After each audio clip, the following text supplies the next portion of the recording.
to the, sorry, my voice is very rough because I'm currently having a cough, so please don't mind me. But welcome to the listing and operations webinar.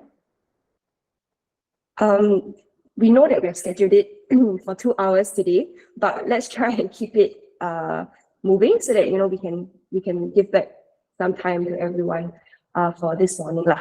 Okay, so as mentioned just now, please keep your mics muted. All right, and also to make sure to scan the QR code in the top right corner there for attendance taking. Okay, and because it's a pretty large group today, what you can do is to leave your questions in the comments, or if you prefer to unmute your mic and voice over, we will prompt you for questions along the way once we go through certain segments lah. All right, okay. Thank you so much. So let's go to the next slide. So if you're unable to scan that little QR code, you can actually use this time now to scan on the screen. We'll give everyone maybe about 30 seconds to pick up your phones and scan the QR code here.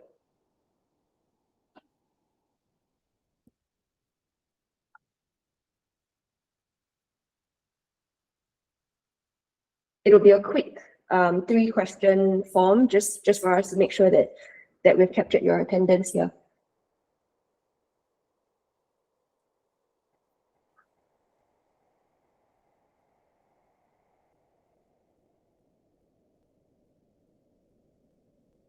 Okay, hi everyone that just joined. Again, just to repeat myself, please, if you see this QR code on the screen, please do scan it so that we can take your attendance, and we'll be moving on from this screen shortly.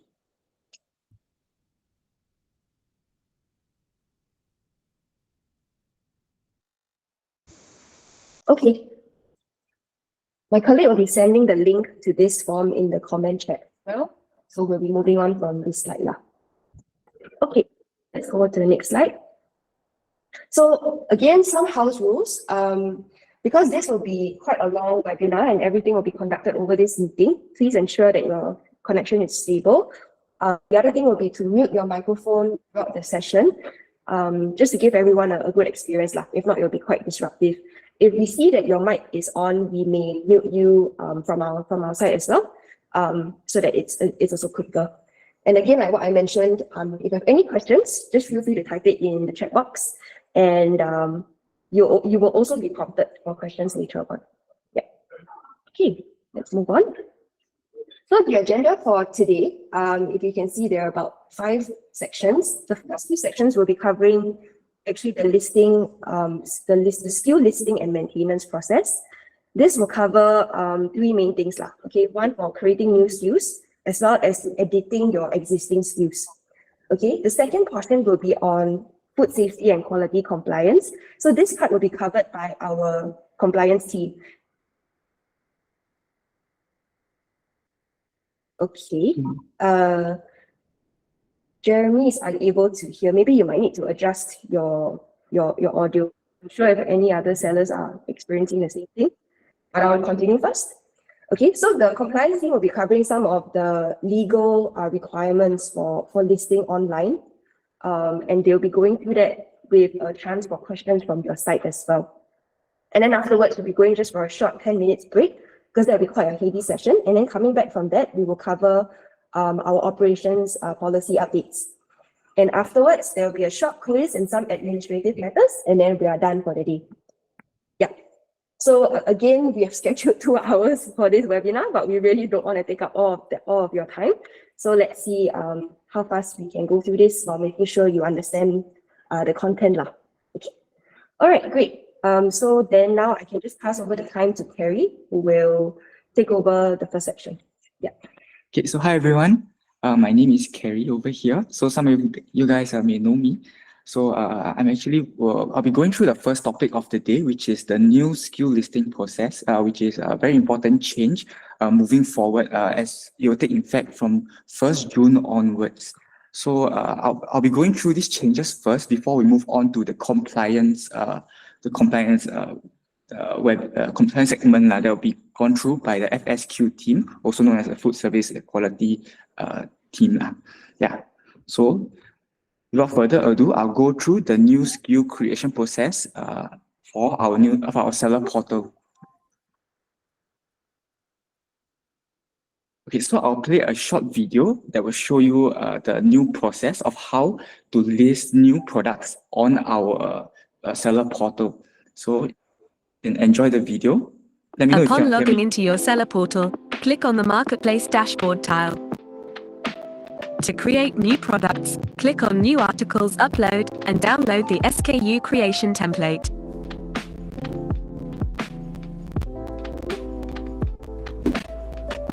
Please fill out this SKU creation template with the products you want to create. As a reference, you may refer to the sample tab for examples on filling out this template. Once all the appropriate attributes are filled, save the Excel template. Submit this SKU creation template for approval by clicking the link under column A. All SKU creation templates must be submitted through this form for approval before uploading them into your seller portal.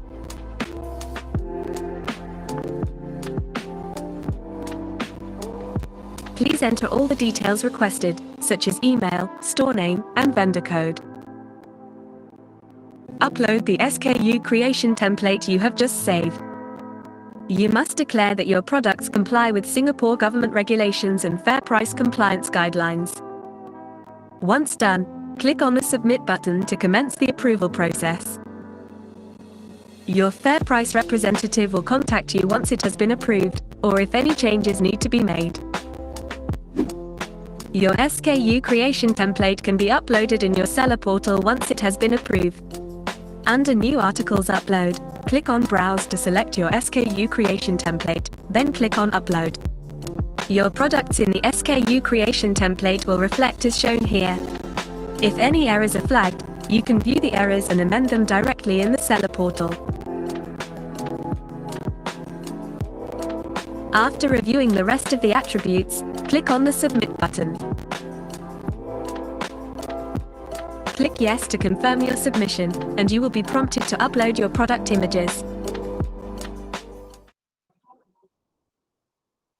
All right, so that was the new SKU creation process. So I'm sure this is a process that you guys are mostly familiar with already, just with the addition of one more step in order to ensure that your products are compliant with the legal requirements and platform regulations. So just to summarize the video that we just went through, so you have to download the new SKU creation template from your seller portal as shown in step number 1 here. And for step number 2, which is the new step, is to submit the completed SKU creation template through this form for approval first, so that our team can look through your SKU creation template. So after this step, your FairPrice representative will let you know whether you can proceed to upload this SKU creation template into your seller portal. And the last step is to upload the approved SKU creation template in the seller portal. So this is just the overall flow of how the new SKU creation process will move forward on 1st June 2023. Yeah. And this, don't worry, this new slide deck and the video that was shown just now will be sent to you guys after the webinar as well, most likely tomorrow. Okay, so just to elaborate a bit on the new SKU creation, the form submission, you have to submit the completed template through this form for approval. So this is where your FairPrice representatives will inform you of its approval status and as well as any changes that need to be made if necessary. And just to take note, if you upload the SKU creation template through the seller portal without prior approval, then your SKUs will be hidden.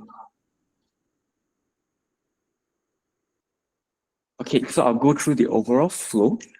So you have to submit the SKU creation template via the form. So anyone that skips this step may be penalized.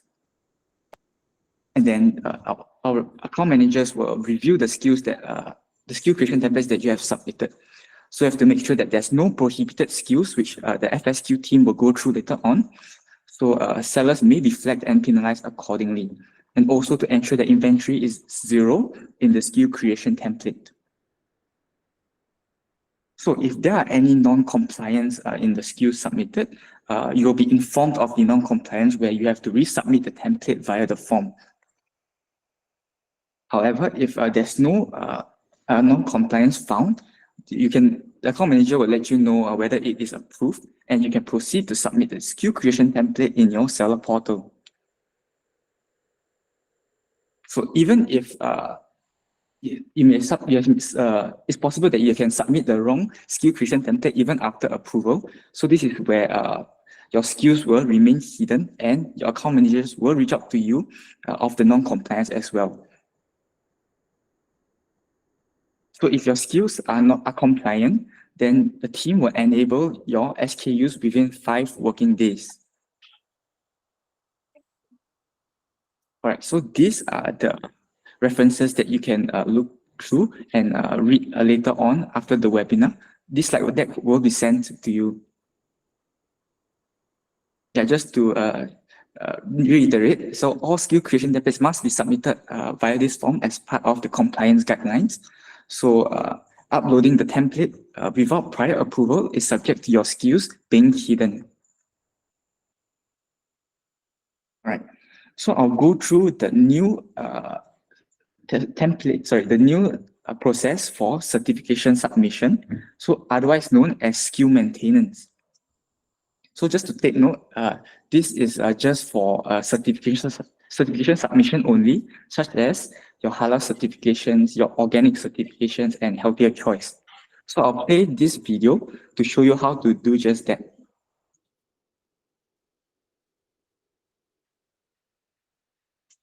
Upon logging into your seller portal, click on the Marketplace dashboard tile. To submit your product certifications, click on New Article Changes Upload and download the SKU maintenance template.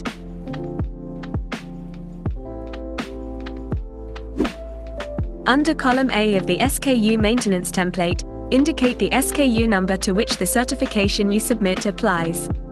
Your SKU number can be found under Inventory Status in the seller portal as shown.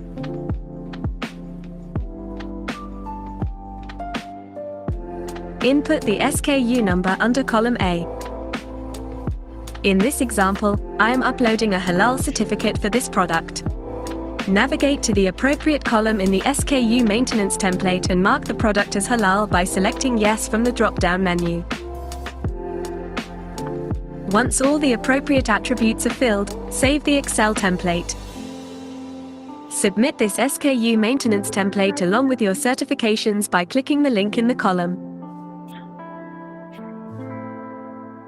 All product certifications must be submitted through this form along with your SKU maintenance template before uploading into your seller portal.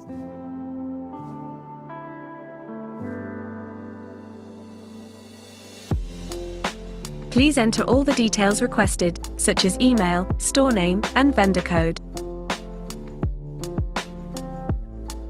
Upload the SKU maintenance template you have just saved. You must declare that your products comply with Singapore government regulations and FairPrice compliance guidelines. Proceed by clicking Next. On the appropriate page, upload your certificates following the naming conventions specified in the instructions. If there are no other mandatory certifications to upload, click Next until you reach the end of the form.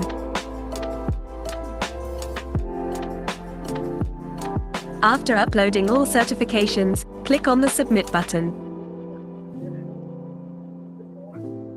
Your FairPrice representative will contact you if any changes need to be made. To upload your SKU maintenance template in your seller portal, click on Create New Form under New Article Changes Upload. Click on Browse to select your SKU maintenance template, then click on Upload. Your products in the SKU maintenance template will reflect as shown here. After reviewing the attributes, click on the Submit button. Click Yes to confirm your submission.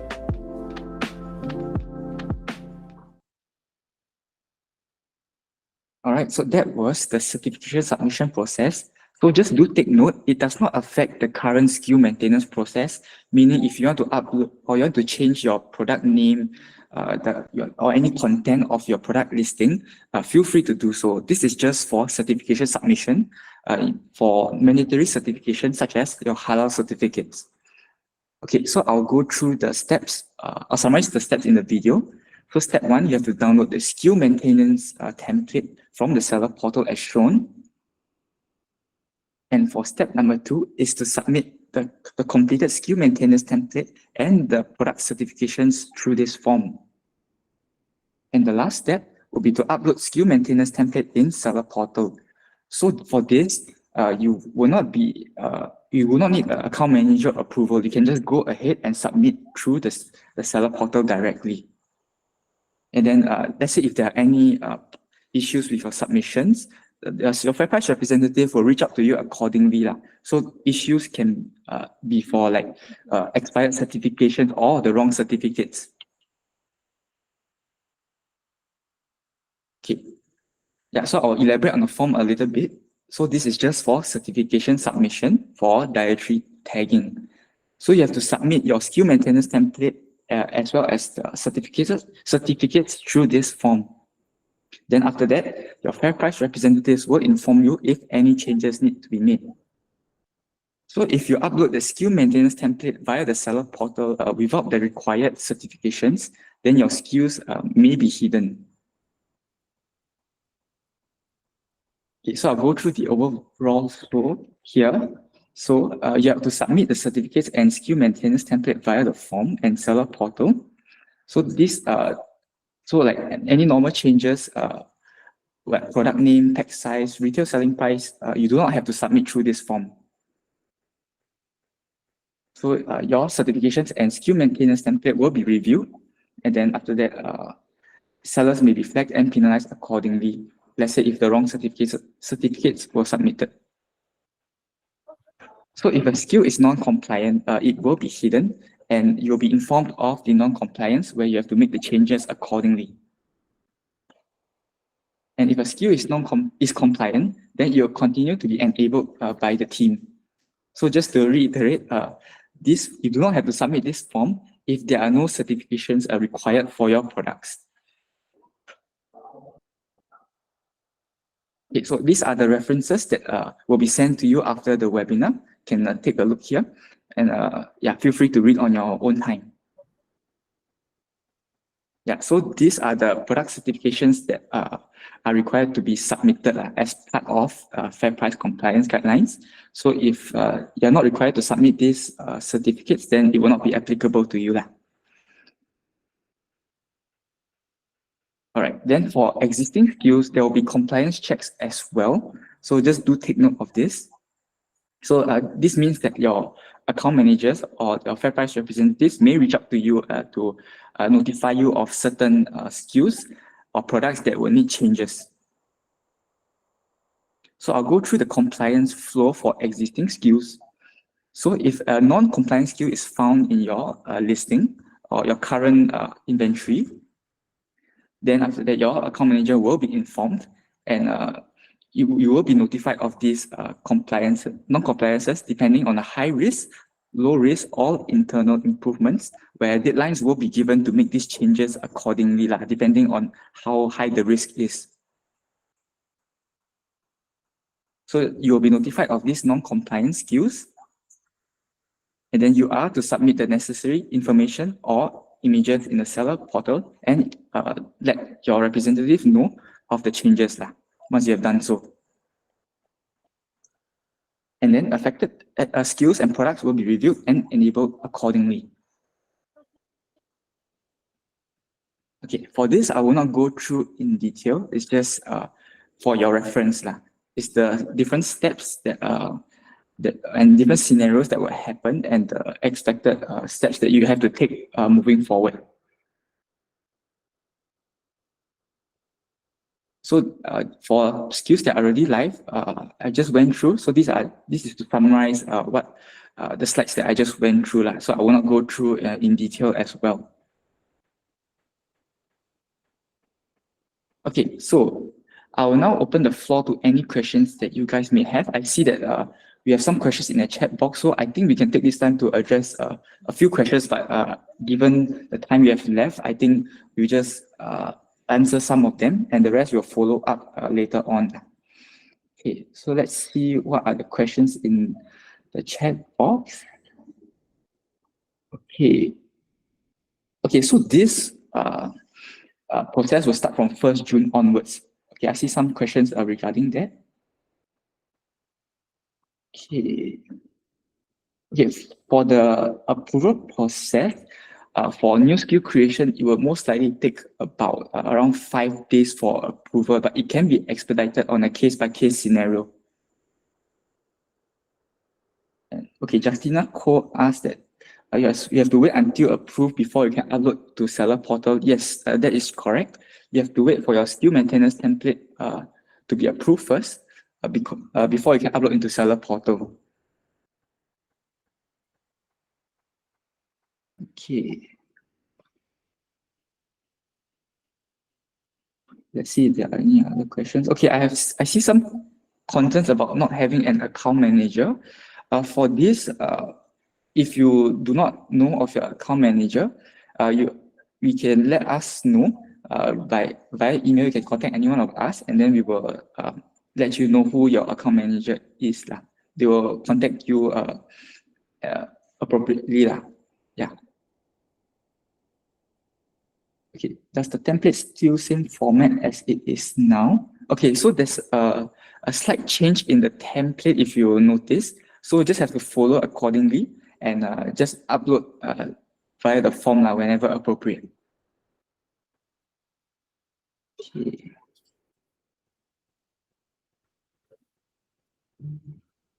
Let's see if there are any other questions. Okay, for vendor code, you are able to check your vendor code in your seller portal itself. It's in the top right-hand corner.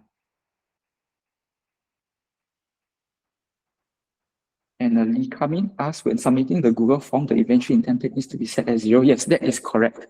You have to, it's best to set it as a 0 first, so you can check for any discrepancies when you upload and make the appropriate changes.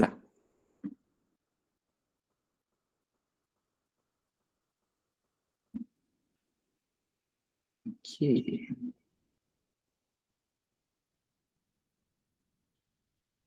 Yeah, and this recording and the resources shared in this webinar, don't worry, we will share it with you most likely tomorrow once the webinar ends. That includes the videos as well.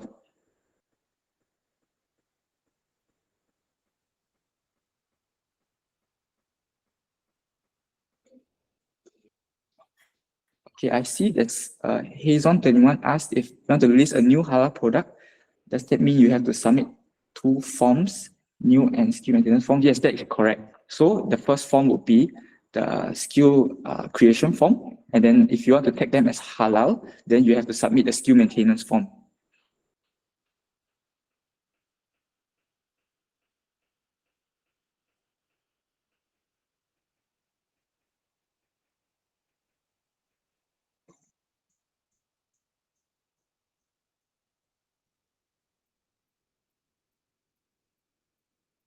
Okay, I think that's the time we have for the questions. For those that were not answered, don't worry, we'll follow up accordingly, or you can feel free to reach out to your FairPrice representatives. Okay, if not, we can move on to the next agenda. So now I'll hand the time over to our Food Safety and Quality Department, which is the FSQ team in FairPrice. So they'll go through the platform compliance. Yeah, so Liana, hand over to you. Okay, hello, good morning, everyone. I am Liana from Food Safety and Quality Department. So as the name implies, we have established systems to control food safety and quality from the point it was being sourced all the way until it's being sold to consumer. So we also ensure that the food products that we are selling comply with the local regulations. Okay, and on top of that, FSQ is providing support to the digital business in terms of providing solutions as well as ensuring that we are complying to the local regulations, right? Okay, so for today, I'll be sharing with you on the platform compliance, what you guys need to look out for in order for you to comply with the local regulations as well as our FairPrice internal guidelines. Okay.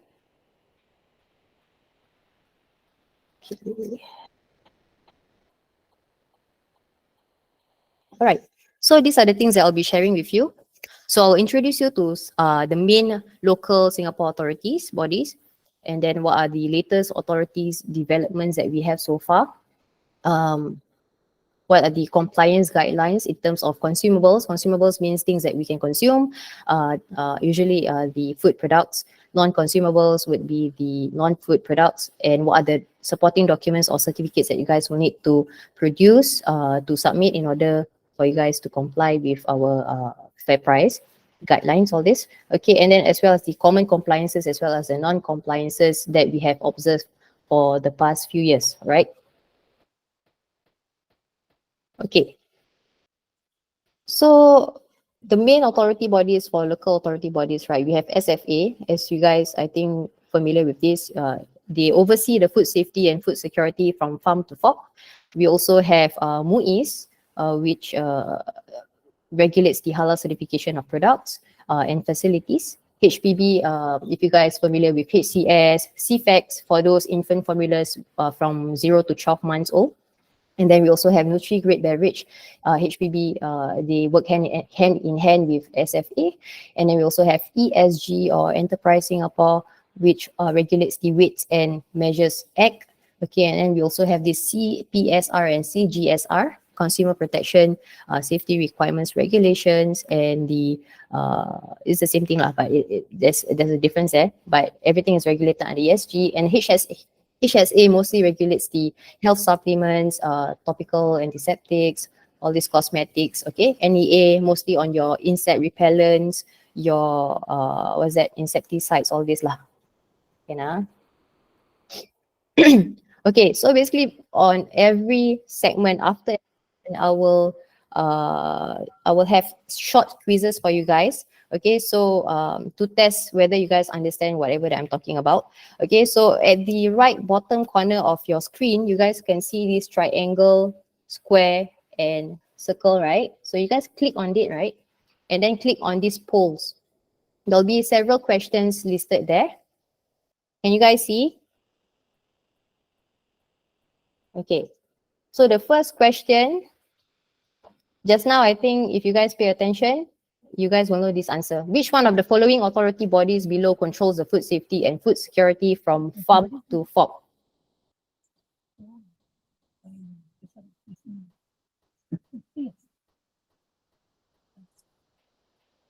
Okay.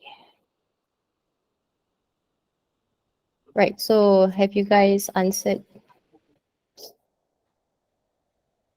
All right, so the answer to this,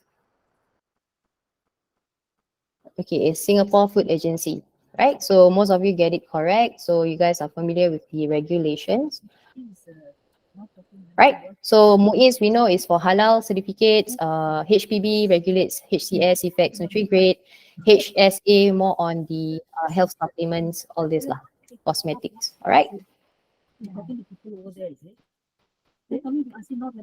Can I ask you guys to mute your mic, please? Thank you. You're not supposed to talk to anybody this building. You just come to that one.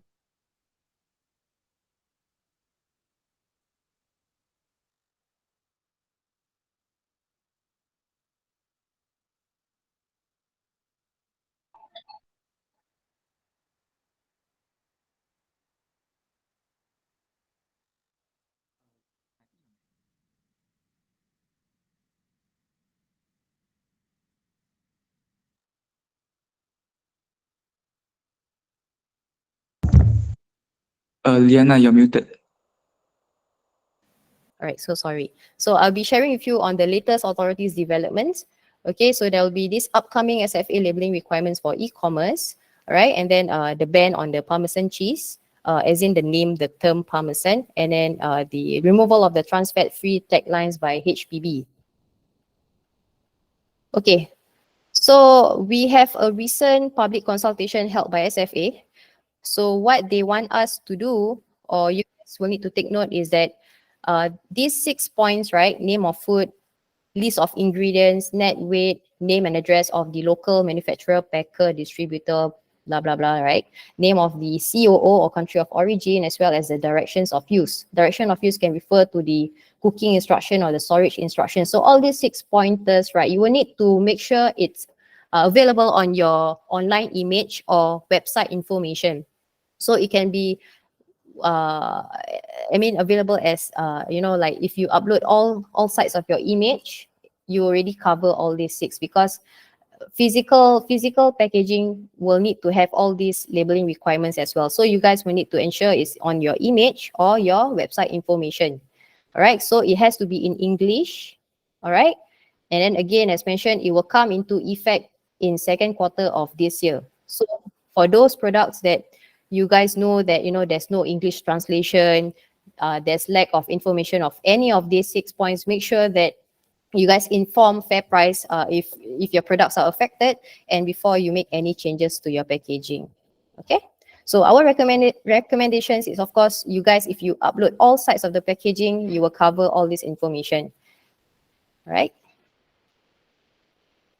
So another thing that we would like to update, there's a recent ban on this word Parmesan or Parmigiano Reggiano. Okay, so if you guys want to use this name in your product, right? So they have to originate, or they have to come from this Italy province, all these listed provinces.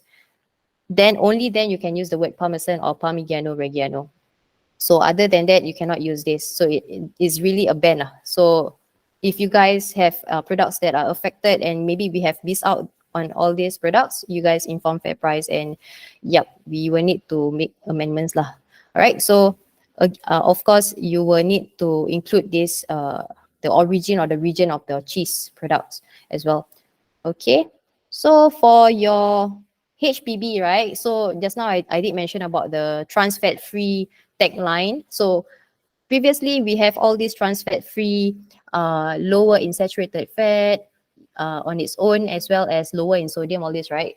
So HPB have already removed this tagline. So from by 31st July, that means from 1st August 2023 this year, you guys will need to make sure your packaging doesn't have all these taglines. Okay? And then if, let's say, again, if your products are affected, please inform us, and then update us if there's any changes on your packaging to be made. All right? Yeah. Okay, so let's go on to the next question. You guys click again, the bottom right, triangle, square, circle, that one, right? So click on polls, and then the question will be, which one of the following information must be placed on the online listing for advertising or selling prepared food online, right? So if you guys pay attention, it's very easy. It's a giveaway question. Okay, so what is the answer to this? It's all of the above information. So again, name of food, ingredient list, including the allergens. Okay, for those products, you can actually declare your allergens in the ingredient list itself, or you can put a statement as contains fish or contains wheat, all this. Okay, even your net content, right? As much as possible, please include the word NET on your packaging, the net weight.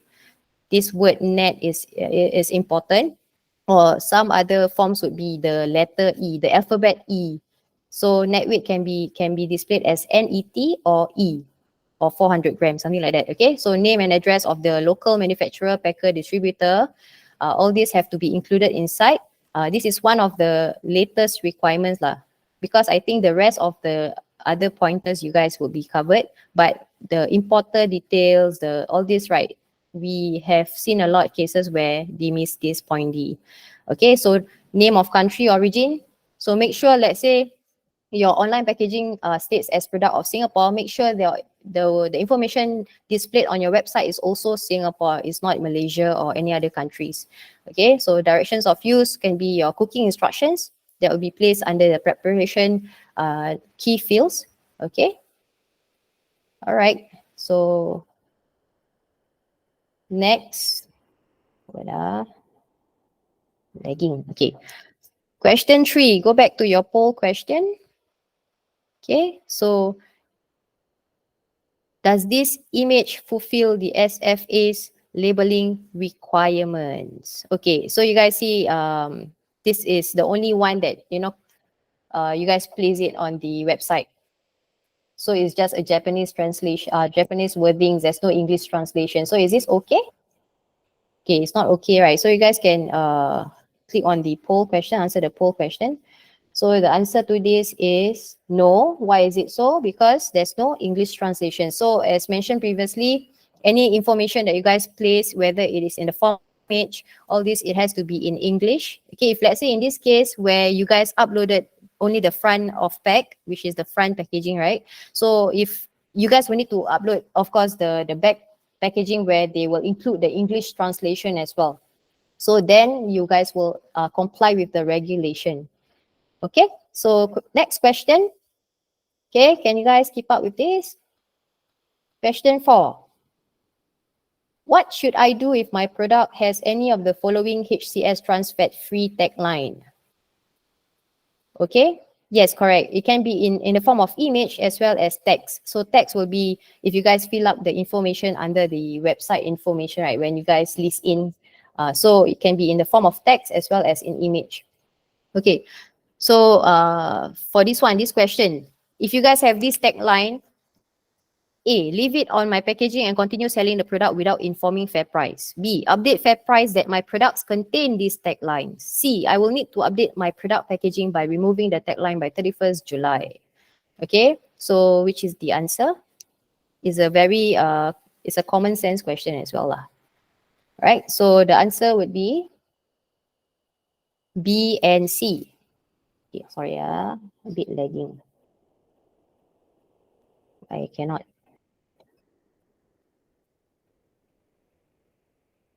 I cannot click already. Okay, B and C.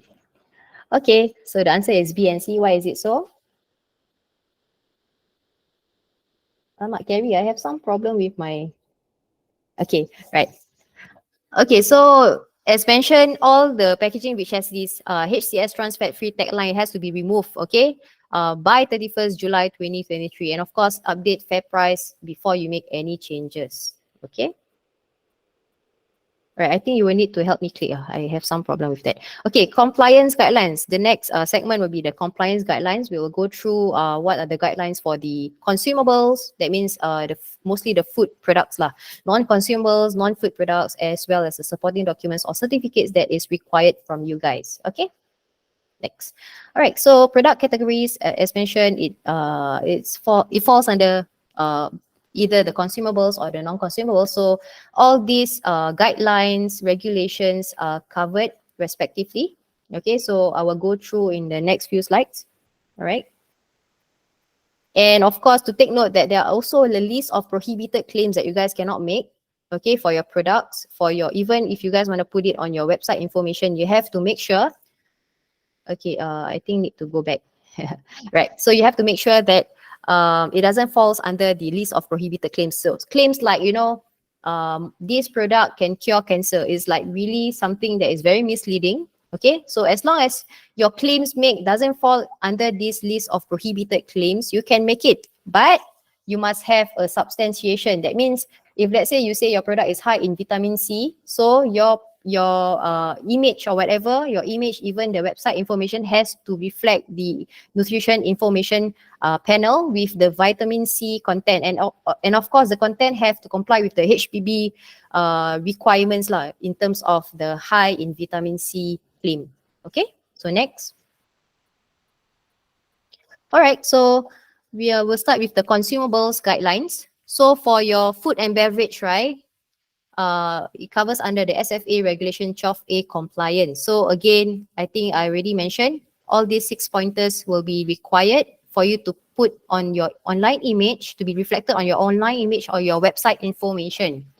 Okay, so for this regulation 9 compliance, so we have okay, so some health supplements, some vitamins, all this, right, some falls under SFA regulation, some falls under HSA regulation. So if you guys not sure which one your product falls under the SFA website, they will have a classification tree where you guys will answer certain question, and then you will find out whether your product is regulated under SFA or HSA. So for those that falls under SFA, all these claims are not allowed. Okay, again, it's the same thing. You know, like this health supplement is able to cure my bone, my back pain or something like that. So something like this is not allowed. Okay, so WMO Weights and Measures Act guidelines, which is regulated under ESG. Okay, so you guys make sure that accurate weights or measurements are used. So the one that is allowed for Singapore one is kilogram in kg, gram, all this. So pound, all this is not allowed. Okay, so you have to use the correct metric units when you declare your net weight. Okay, so Parmigiano Reggiano, this one I think I already mentioned about the cheese band. Okay, so about the cheese band, the name of the Parmesan and Parmigiano Reggiano, it has to be originated from Italy. So as long as it's not Italy, you guys cannot use this name. Okay, and another thing, this is an internal requirement. So for your alcoholic drinks, right, you will need to put your JWC disclaimer under the key information. Okay, so JWC discount is not applicable on marketplace products. So this information has to be reflected under the key information. All right, next. Okay, so for halal compliance, organic compliance, and healthier choice symbol, right? So if you guys want to tag your product as halal, organic, or even HCS, right, you will need to comply. That means, okay, for instance, for halal, if let's say you tag it as halal, make sure there is a halal logo reflected on the online image. As long as we never see there's a halal logo on the online image, the product is deemed as non-halal. So that's why we recommend for you guys to upload all 4 sides of your packaging. So there will be, of course, if let's say your product you mentioned is halal, then there will be the halal logo. But there is a problem to this where some of the packaging, right, they actually use a generic halal logo. Okay, generic halal logo. So what I mean by generic halal logo, so usually those recognized halal certification, they will have the recognized authority body stated right below the halal logo. Okay, so for this case, there isn't any recognized authority body stated here. There's no wordings here, like, Majlis Ugama Islam Singapura, MUIS, all this, right? So it's considered as generic. So generic ones we will not accept. Okay, as long as it tallies. And then another thing to take note, all the certificates, whether it's halal, organic, or even the healthier choice symbol, right? Okay, we will need to make sure your product name tallies with the certificates that you guys submitted. So any misleading information, contradicting information, we will not accept the certificate. Okay, so for HCS, also to take note that you will need to provide us with the license agreement as well as the valid HCS certification. Okay, so this one we will go through on how to check whether your HCS product is valid or not valid. Okay, so for nutri-grade measures, it affects your beverages. Okay, so again, if you guys know that this is one of the recent requirements as well. Okay, so for grade A and B products, it's optional to include the nutri-grade mark. Okay, so for CMD is mandatory, as well as you will need to include your sugar level percentage. Okay, and for all 4 gradings, A, B, C, D, they will need to include the NIP. NIP is the Nutrition Information Panel, where you guys will have your energy, your protein, your total sugar, your saturated fat, all this.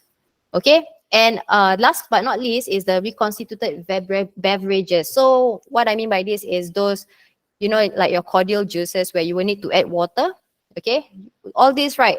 All those that require dilution, anything that you will need to add water, please make sure you will have your preparation method on the website information. Okay, so for CFAC infant formula, those infant formulas that falls under 0 to 12 months old products, right? All of these have to be included inside your website with your website information. Okay, important notice of breastfeeding. Okay, and then the watermark has to be included on the hero image. And again, any health claims, nutrition claims for infant formulas 0 to 12 months is not allowed. Okay.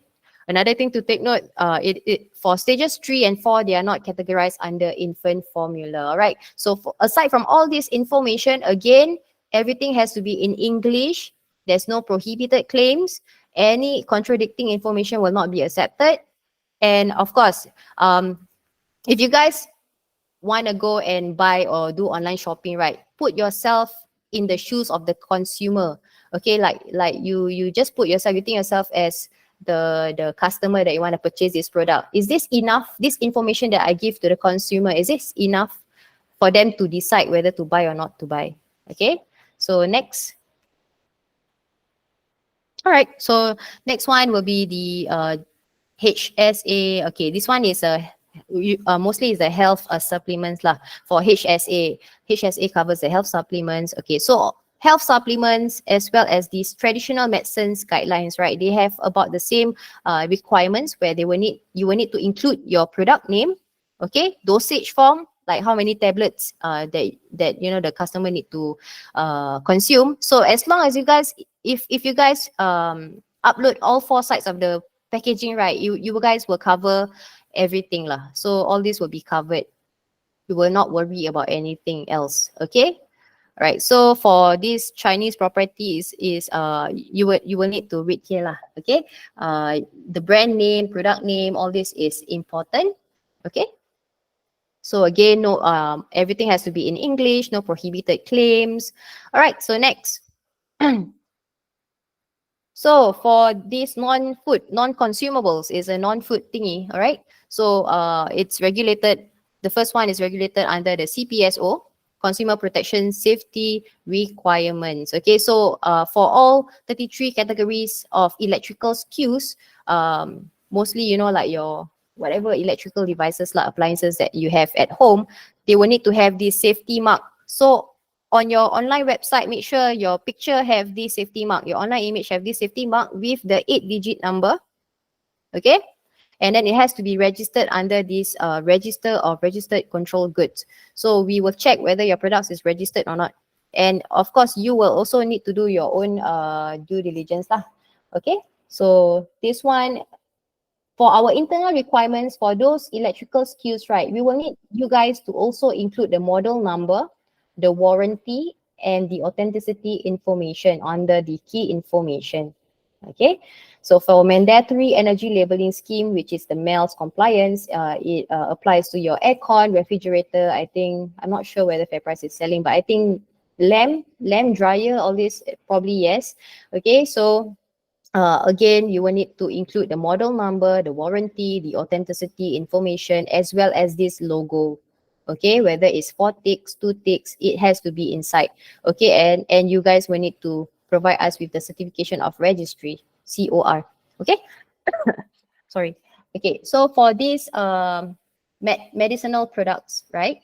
Okay, so again, there isn't any like specific labeling requirements for all these lah, the balms, the traditional medicines, homeopathic medicines, all this, right? So you just have to make sure there isn't any misleading claims, okay?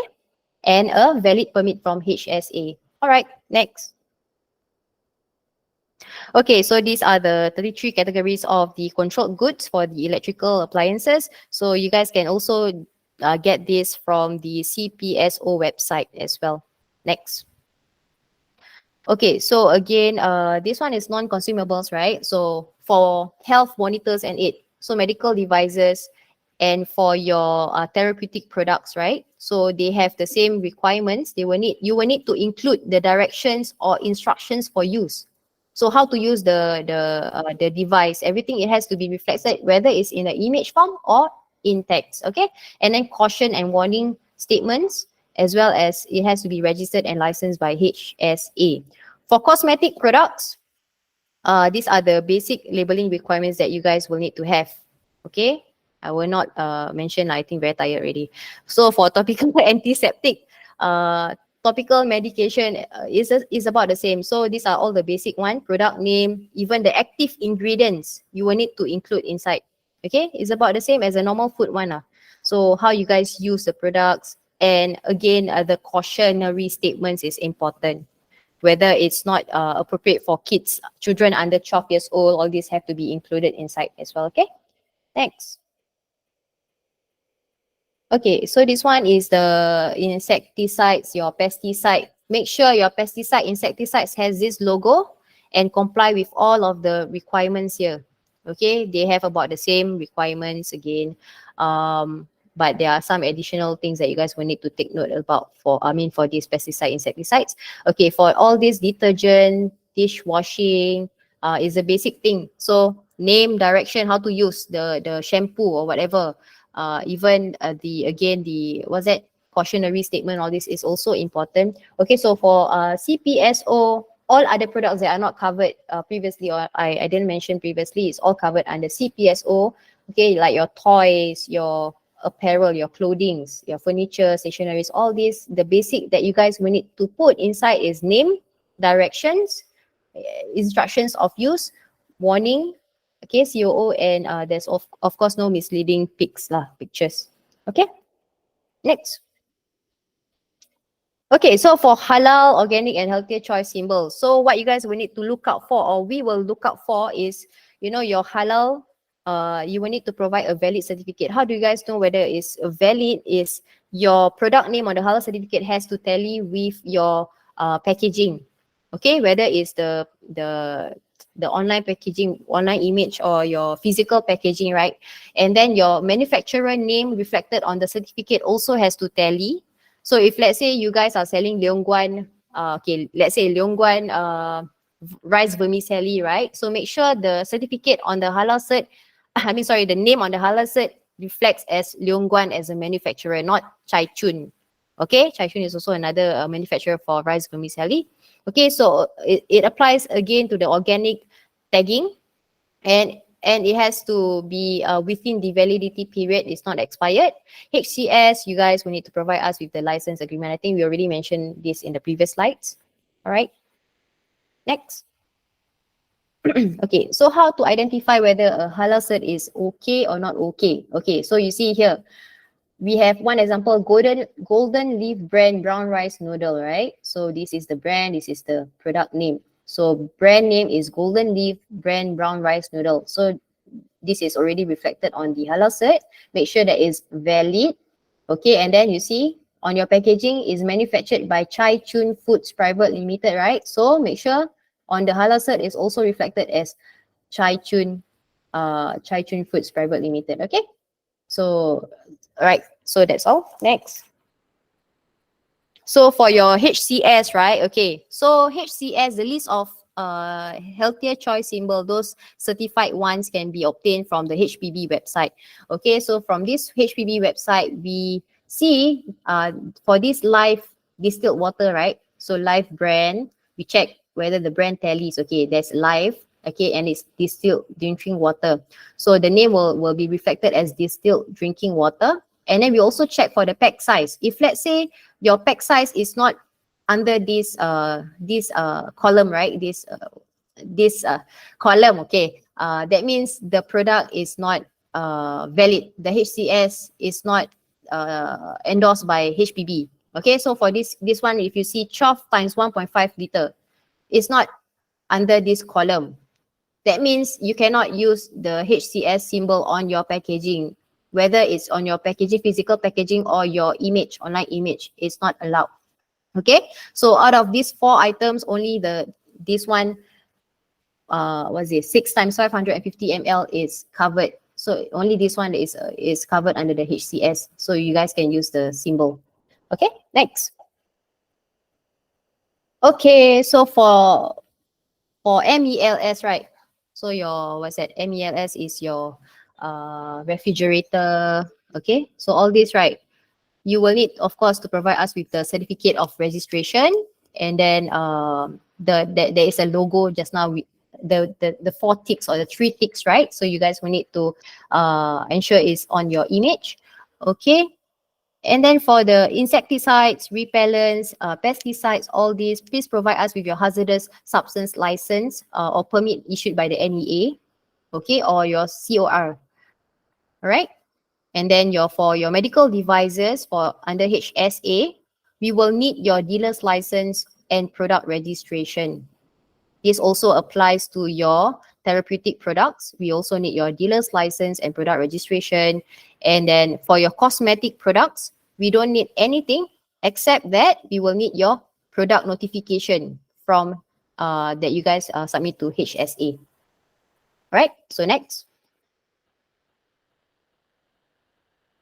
All right, so I think I talked too much already. So you guys will need to answer my question. Please go back to your poll on your right bottom. There's a triangle, square, and circle. Please click there. Question 5. I would like to list my company's rice vermicelli product from Leongguan on the FairPrice website. However, the certificate has expired. I found out that I could provide my supplier certificate to FairPrice upon their request. Is this allowed? So you see, your company rice vermicelli is from Leongguan, and then your certificate is from Chaichun. So can you provide us with this? So the answer is next. The answer is no. Okay, so why is it no? Can click. Okay, so this, as mentioned, the certificate reflects Chaichun Foods as the manufacturer, but not Leongguan. Although the certificate has not expired, see the date is still valid, right? But it has to tally with the actual packaging. All right, so next. Okay, next question, guys. Click on the poll again. Question 6. I would like to put the following claims on the FairPrice website for my XX product. Which ones of the following claims are not allowed? XX product is able to cure my eyesight. XX product is high in vitamin C. So for this claim, right, they included it in NIP. So that means the NIP, your Nutrition Information Panel, is available, and then it satisfies the HPB requirements for high in vitamin C claim. Okay, C, XX product is able to cure cancer. So which one is not allowed? Which one do you think is not allowed? Okay, so the answer is actually D, A, and C. So anything that has got to do with curing a certain illness or disease of a human body is not allowed according to the SFA food labeling regulations. Okay, so next.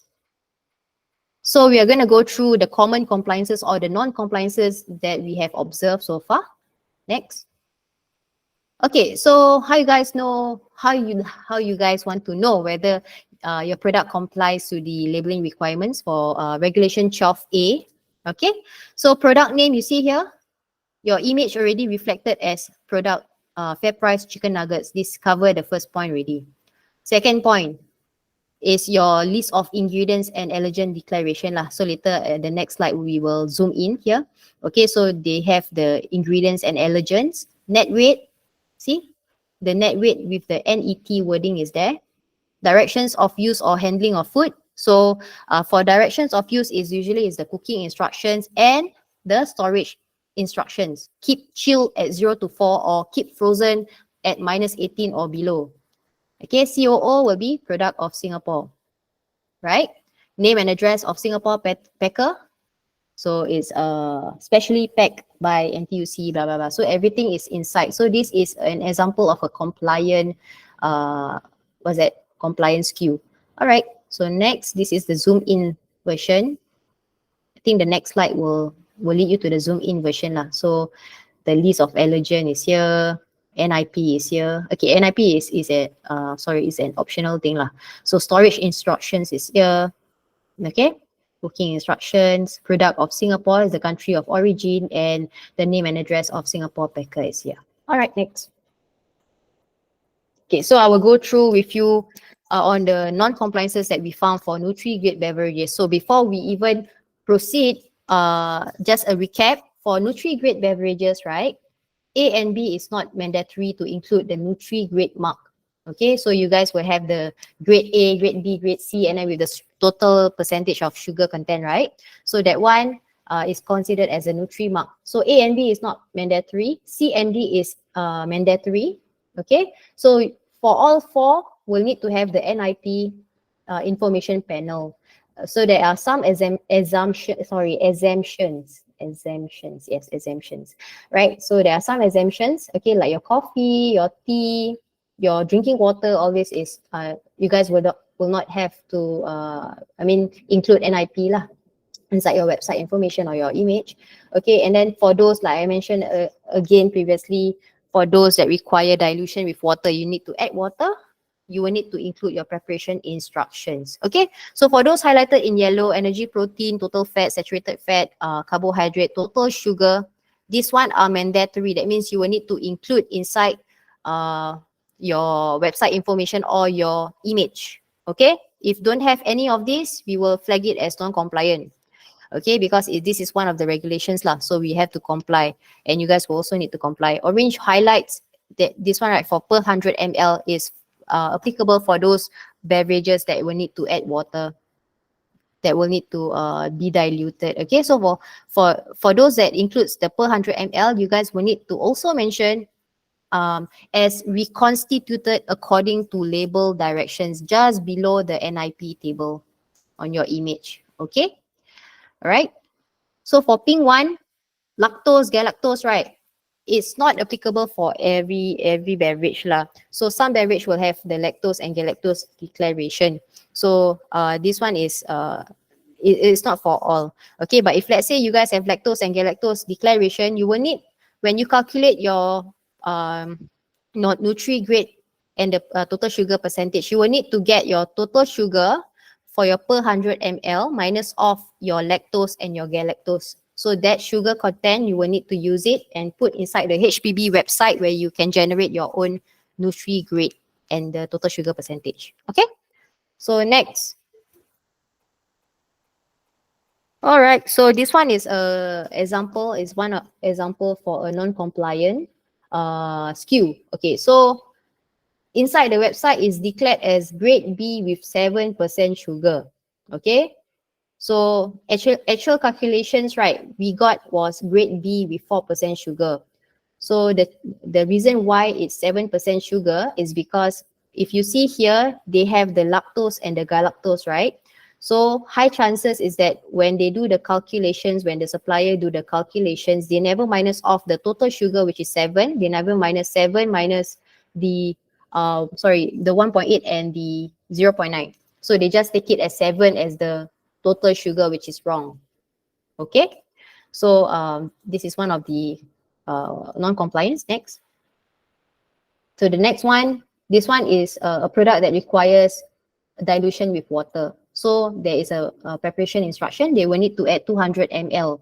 So after calculations, right, we actually found out that this product is grade C with 7% sugar, but not grade D with 53% sugar. Why we know that it's wrong? Because it's too high already. The sugar content is very high. 53% is very high. That means they really just take it, you know, from the information panel, right? Whatever they see, the total sugar, they just put it inside the HPV website.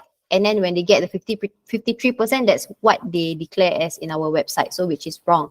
So you will need to do your own calculations. HPB has attachments where they, you know, they will have attachments for you to calculate your own sugar percentage, like how you guys do the dilution and everything. So if you have any info, any questions or whatever, right, you can just go back to HPB website where they will teach you how to do the calculations. Okay. Next. Okay, so this one is for non-food products. For electrical appliances, one of the information non-compliances that we saw, right? So previously, we have this product online, okay? So it's just an image, 4 images, and the CEO is China, right? So for this one, right, there isn't any detailed information on the product warranty, okay, by the manufacturer and technical specification to ensure product comes with plugs and voltages that are safe for local use. So after we feedback, so these are the pictures that were being re-uploaded. So they uploaded, you know, so to inform the consumer that it's only 800 watts. The maximum is 800 watts, and then with 2-year warranty. So this one complies to the regulations already because all the information is inside. Okay, next. So for body wash, example, so there is one claim made, dermatologically tested to provide protection for 24 hours against germs. Okay, so when we zoom into the online image, right, actually there isn't any of this information being reflected on the image. So the image says that it's only protection to remove 99% body odor. So there isn't anything that has got to do with 24 hours protection against germs. So this is misleading. So this will be considered as a non-compliant. So any information you guys want to put under the key information or any other key fields, make sure that it's reflected in your online image. Okay, next.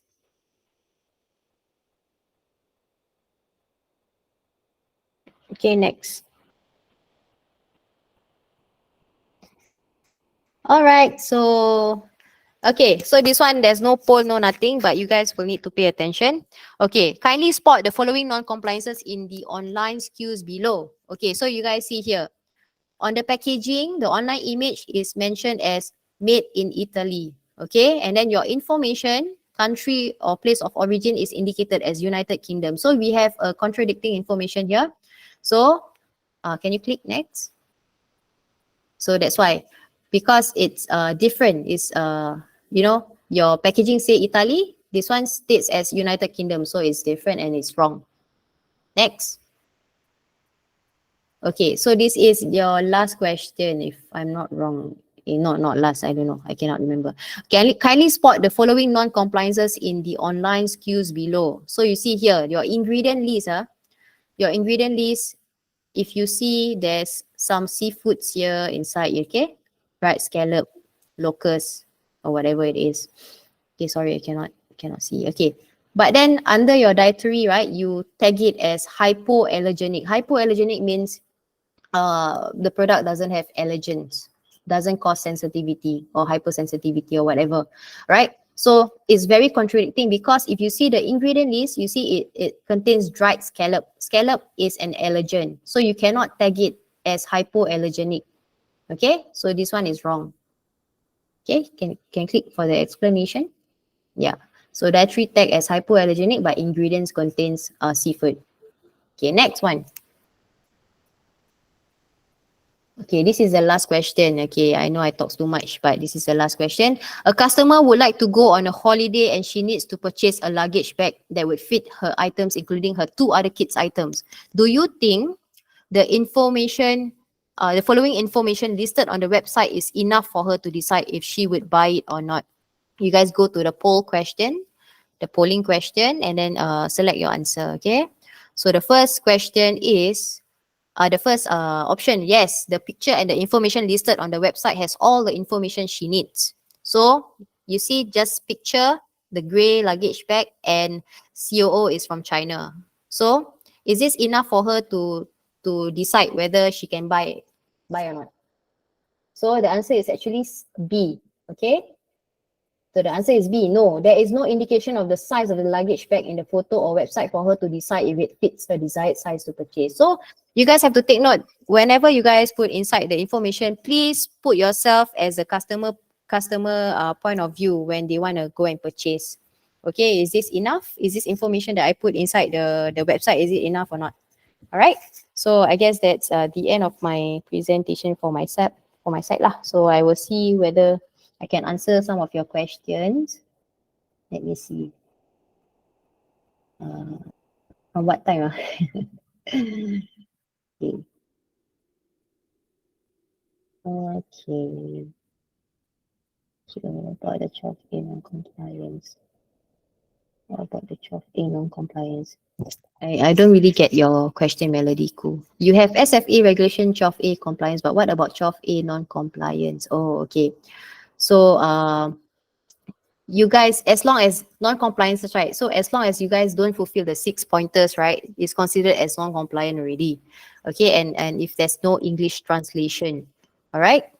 Are we allowed to articulate it as helps Hi, with? Hi, Liana. yeah, You were saying the 6 points, right? Like, yeah. if it's not in English, but the thing is that the listing is in English. Okay.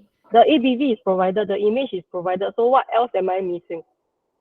As long as your information, everything is covered, then should be fine. Yeah, then why was it against the 12A non-compliance?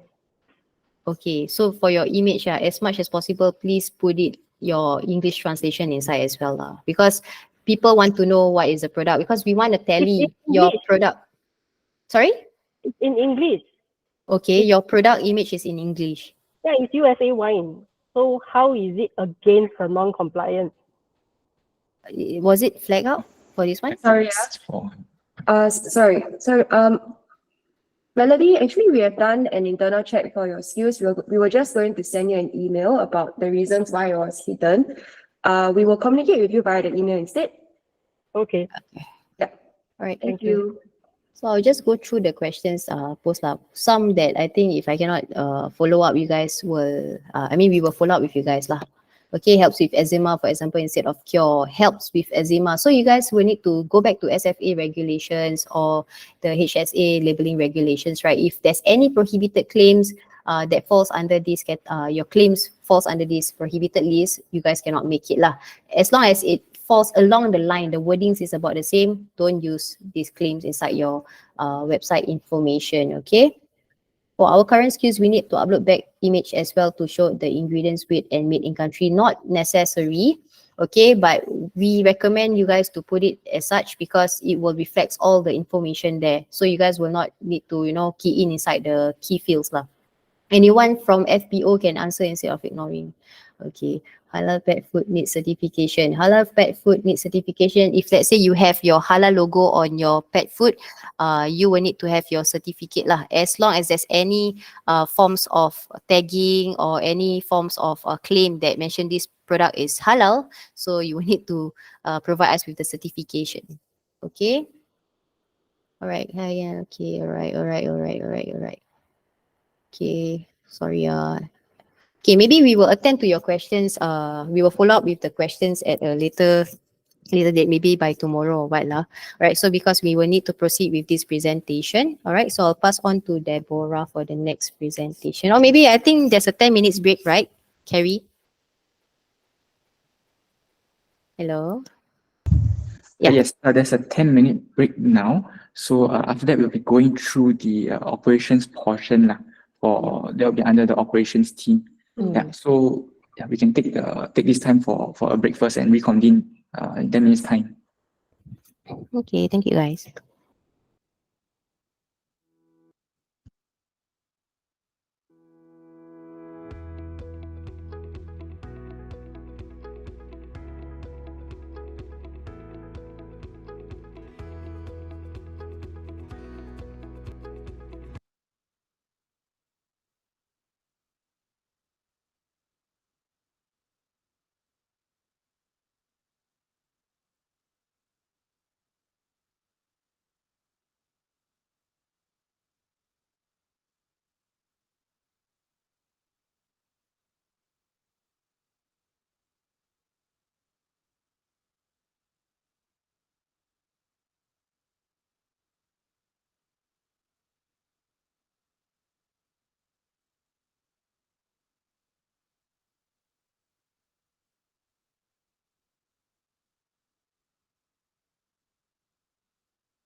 Okay, hi everybody. Hope you are back from your break. Let me share my screen.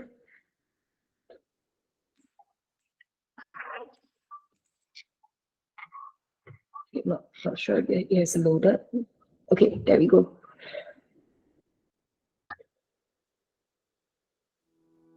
Okay, all right. Let's begin.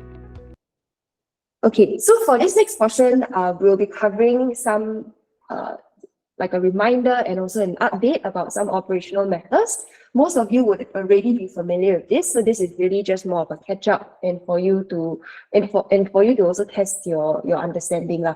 All right. So at the end of this section, there will be actually just a compulsory 5 minutes operations quiz for each vendor, because this is just something that we need to ensure you're all familiar with. So thank you in advance, for helping us do this quiz lah. Okay, you may feel free to scan the quiz now, so that you can find out the answers as you go along, so that it makes it easier for you as well. We just give everyone like a minute to scan the code.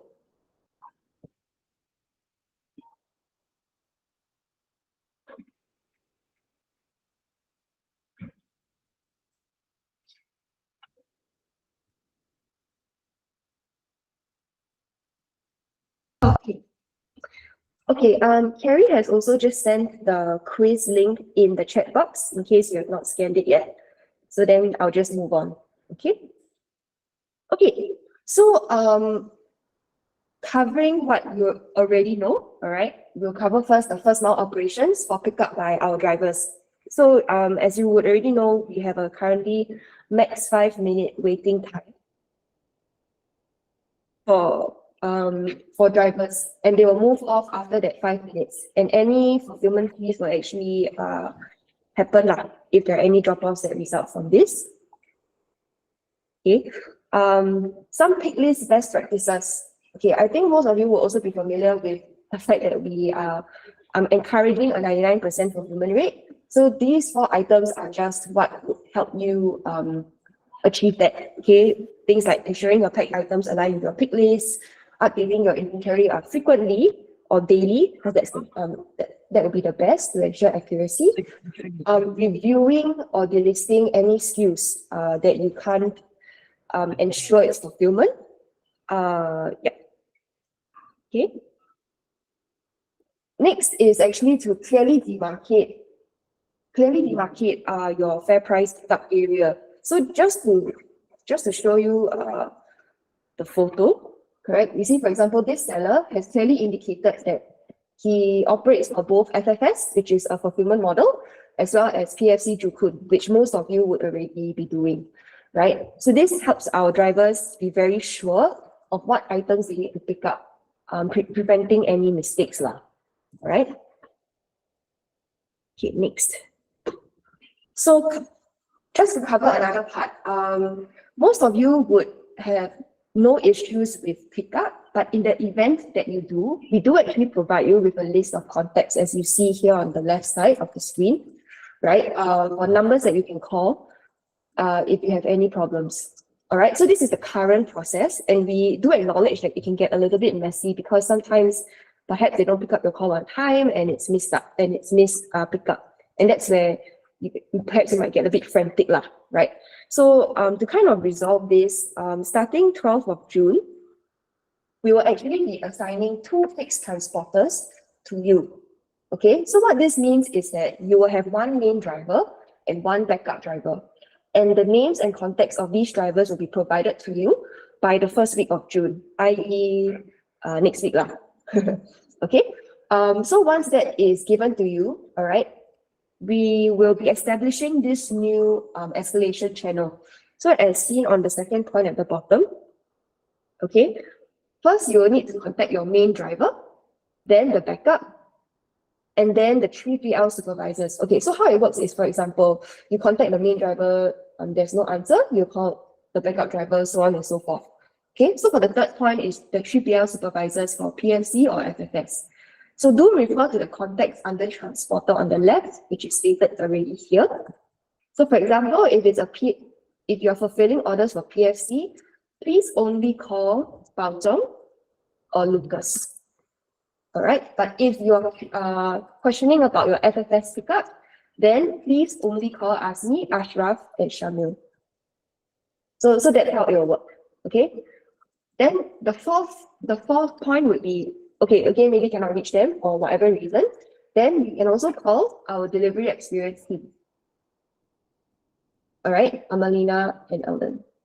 And then finally, your account manager. Okay, so just take note that this will only start 12th of June. And next week, first week of June, we will be sending you the names and contacts of the drivers that your warehouse or you can contact. All right. Okay, let's move on.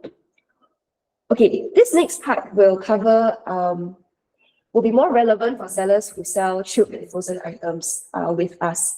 Okay, this will just briefly cover what the operational requirements are. Okay, so just to go through this, okay, maybe just cover this first. So this slide, you'll notice that there will be two slides. This one and the next one here. Okay, the difference between these two slides are that one is above a certain quantity or a certain size. All right, so to go back to the previous one. So you see here, for chilled and frozen items packed in styrofoam boxes, okay, please ensure that there are ice packs included for your items. So as seen here, you will need to be minimally 3 ice packs for chilled items, and then 4 ice packs for frozen items. I think some of these statements here are also quite logical, so I won't go through them. For example, you shouldn't be putting chilled items together with frozen items lah. Okay, so these should be separated and then handed over to the driver separately. Okay, the other thing to take note of is that our drivers will also be performing temperature checks on these items. Okay, so I'll cover more of that later. Let's go on to the smaller quantity items. So for items that you pack into plastic bags, you actually do not need to include ice packs in them because our drivers will take these packs from you and then put it into their cooler boxes. Okay, so it really depends on the volume of items that you're fulfilling here. All right, if you're putting it all into a styrofoam box, then it needs to be, you need to have ice packs included. All right, okay. An important thing to take note here is that if you do sell ice cream, okay, it shouldn't be packed in plastic bags. Rather, it should be in a sturdy box with its own ice packs, dry ice, etc. Okay? All right. So in this slide, you can see the temperatures that the transporters will need to hit when they're at your warehouse or at your store, okay, to ensure that they can pick it up.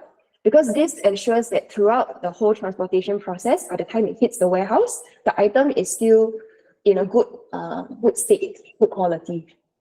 Okay? And you do have the right to also request for the transporters to scan the temperature of your items in a cold room, chiller, or freezer, if that is also where you have been storing your items prior to pickup. Okay, hope that's clear. So an example of failed temperature checks would be as such, for example.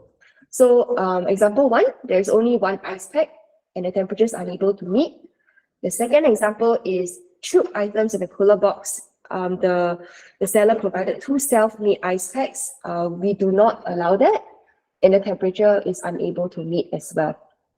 Okay, so as what I've said earlier, after the driver arrives, they'll be using the time actually to make sure that your packages are sealed, okay, to prevent tampering, and also to measure the temperatures of items that require it, like for those sellers who sell chilled and frozen items. Okay.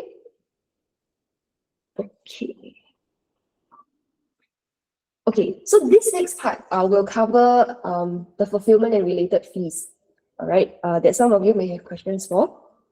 So the first thing is that the very first thing to reduce drop-off and also the fees is actually to really create the accountability with the Picker app. And I know most of you would have already been on the Picker app, but for those of you who are not, please take note that this is now compulsory, and we have also included the Picker app download link here, as well as the TU label request form here as well. All right, so this slide will be sent to you afterwards, and the links will be provided as well. And we'll follow up accordingly afterwards. Yes, okay. So to answer three creators' questions, some of you would already have been on our trial label, which is PA label, okay, which is another model. So to not confuse the others, we will use TU label for the purpose of this training. But thanks for raising that up. Okay, so just to cover some good pointers about using the Picker app. It will actually be that your staff would not need for you to, for example, forward an email to them, to print it out, to pack it. Yeah, it will take a lot of time. So actually on their phone, they will be able to see what items need to be packed. Okay. Another good thing about this is that once you have packed your items and it's sealed with the TU label, it means that that box is what it is. It cannot be tampered with, right? Which prevents any missing items. Okay, another good thing about the Picker app is that it really prevents rejections, which ultimately are drop-offs because of things like barcode errors, excess items, or even the wrong items picked, because it uses the barcode as a way to recognize the SKU. Okay. Okay, so maybe some of you would have some questions now, like you asked us, actually, how do I know whether or not my items drop off, right? So in the seller portal, we actually give you this view. I'm not really sure how many sellers are using it, but it's very useful. So you actually can go into your seller portal. Go to your left sidebar here. Okay. Under reports, expand it, click on the arrow, you will see shop allocation report. Navigate to a date that you want to check. Okay, for example, I chose 11th May. All right. Then you can see that for those items, what is the quantity ordered on this pickup date and how much was actually received by PFC. So PFC is the Jukun warehouse. All right. So by the end of the day, you would be able to see what this number is. Actually, sorry, by the next day, 12 p.m., you'll be able to see what this number is. Okay, so do conduct regular checks to ensure that your barcode matches your physical product, because that is actually what they will check for at the warehouse. And again, 0 in this column means that no quantity was fulfilled. Okay, so some possible drop-off reasons. For Uwada and Sing Index, actually, if you have any questions, please leave that in the comment box for now. But you may voice it over later when we prompt you. Okay, so going back to the slides, yeah. So some possible drop-off reasons on why it could be 0, right? I've listed it down there.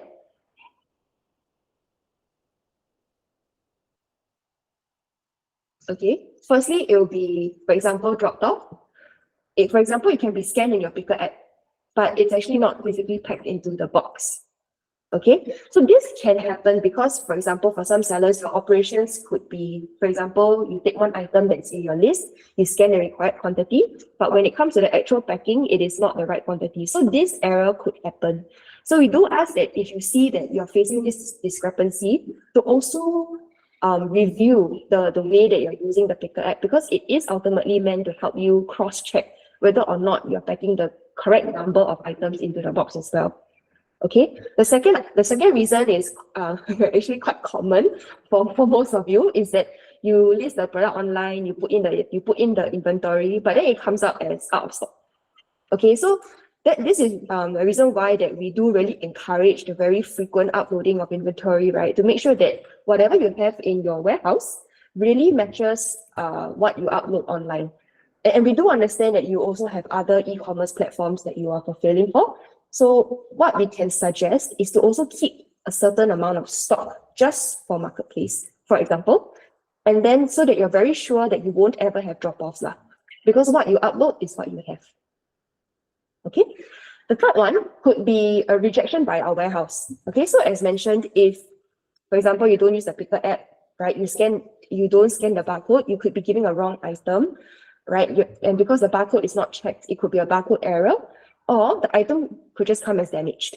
So any of these reasons would ultimately can be a reason for rejection, and these items will be returned to you, but it will be registered as a drop-off, which means that the customer won't receive that item in their order. All right. And finally, the last reason is also because, like what I mentioned before, if any of your chilled or frozen items fail to meet the temperature at your store, right, when the drivers are picking up and then they don't pick it up, that would be a drop-off that will also be under here lah. Okay.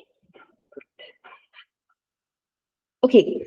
So for this next part, this is something that I think most of you would have questions on. So please do focus here.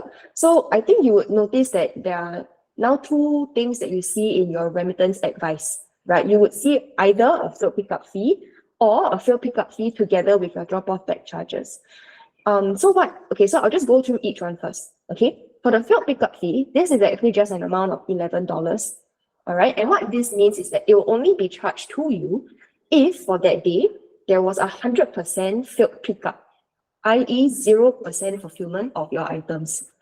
Okay, so how this occurs is very simple. When the driver heads down to your store, there was a pick list for that day, but there's no items to be picked up, that will count as a field pickup fee. And very commonly, this is usually due to either the seller forget to set the holiday in seller portal, which means that the driver went down for no reason. The seller is 100% out of stock, right? Or there's a change of address with no notice. Okay, so these are some of the common reasons that we see as to why sellers are not able to fulfill on the day of pickup. All right, but if you do have any, for example, disputes about this, we welcome that. It's just to really prevent this from happening lah. All right, so then I'll move on to the next column on the right side, the drop-off bag charges. Okay, so how this is calculated is your dropped-off items revenue, okay, times the commission that we charge. All right, so how we recommend to actually reduce this charge is really an operational improvement in terms of really ensuring that what you have on hand physically really matches the inventory you put online, because that is what customers can order. And eventually this will affect the customer experience lah, right? If they don't receive their order, it doesn't feel good for them. They don't come back to order from you. So this is really, we just ask for your help in this. Yeah. Okay. So there's 4 points there. Set inventory in a timely manner, accurately. Ensure your inventory uploaded matches stock and pickup location. Okay, I've already mentioned that. And also use the Picker app. And also on your site internally, we do recommend that on your end, you can also ask our drivers to sign off on papers, right? Or on whatever method that you want, so that you can prove that, hey, okay, look, your driver has really picked up these items as to what they've packed. And then from there, our investigation can also go on lah. All right. For fresh and frozen items, we do notice that there's a more common issue of out of stock here, because it's quite a volatile product in terms of its quality, right? Because of the short shelf life. So we do recommend that time is set aside each day to make sure that the inventory is accurate. Okay. How to view these charges? Okay, so this will appear at the end of next month's RA. So for example, June's fee will appear in July's RA. Okay. Okay, sorry. Kelly, for RA, it means remittance advice, as I've mentioned there. It's an email that you will receive for the total charges. Okay. All right. So just to give you all some scenarios of how this will work. Okay. So just to run through scenario 1. So we have 2 lines here. Picked up. It failed because, for example, the store was closed. Okay. Item fulfillment, 0 items fulfilled. So it becomes a failed pickup as well as a drop-off charge. Okay. For scenario 2, it was picked up successful. So there will be no failed pickup fee, but item fulfillment, only 90% items fulfilled. What this means is that we will only be doing commission times 10% of the item's revenue. And then finally, the best scenario would of course be a successful pickup, 100% items fulfilled, no additional fees. Okay. Okay. So at this point, let me just look through the questions, see if there's anything I can help with. Okay.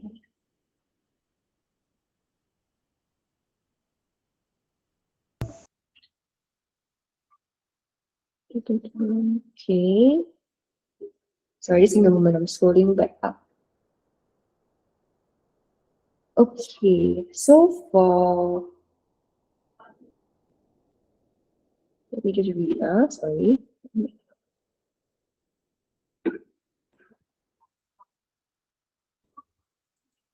Okay, I see a few questions and also statements about the sustainability and also the eco-friendliness of our packing methods. This is something that we are definitely considering. We'll look into it for sure. Yeah.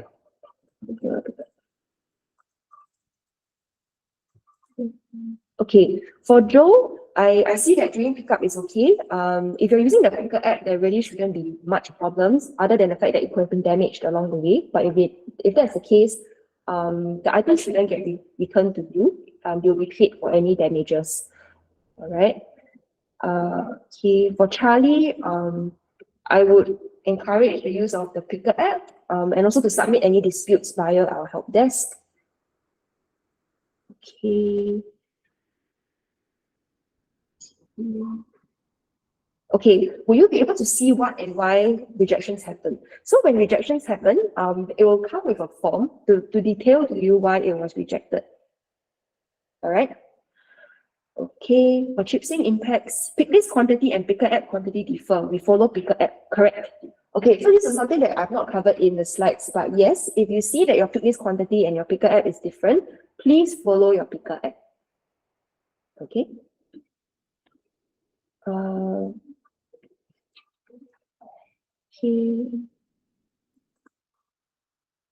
See.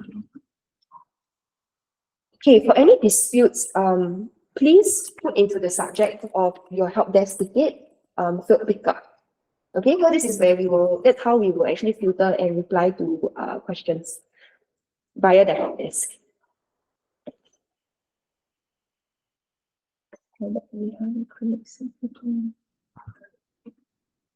Okay, because I think we're a bit short on time, we only have 12 minutes left. Let me come back to the questions after. Okay, let's just continue first. Okay, so moving on, this next part is actually covering the fulfilled from store model, which is a different model that not all sellers are on. So this part will cover both any onboarding requirements as well as any maintenance requirements on this model. Okay. Okay, so the first one, definitely for onboarding into FFS, we would already require you to have a 99% seller fulfillment rate at the point of onboarding.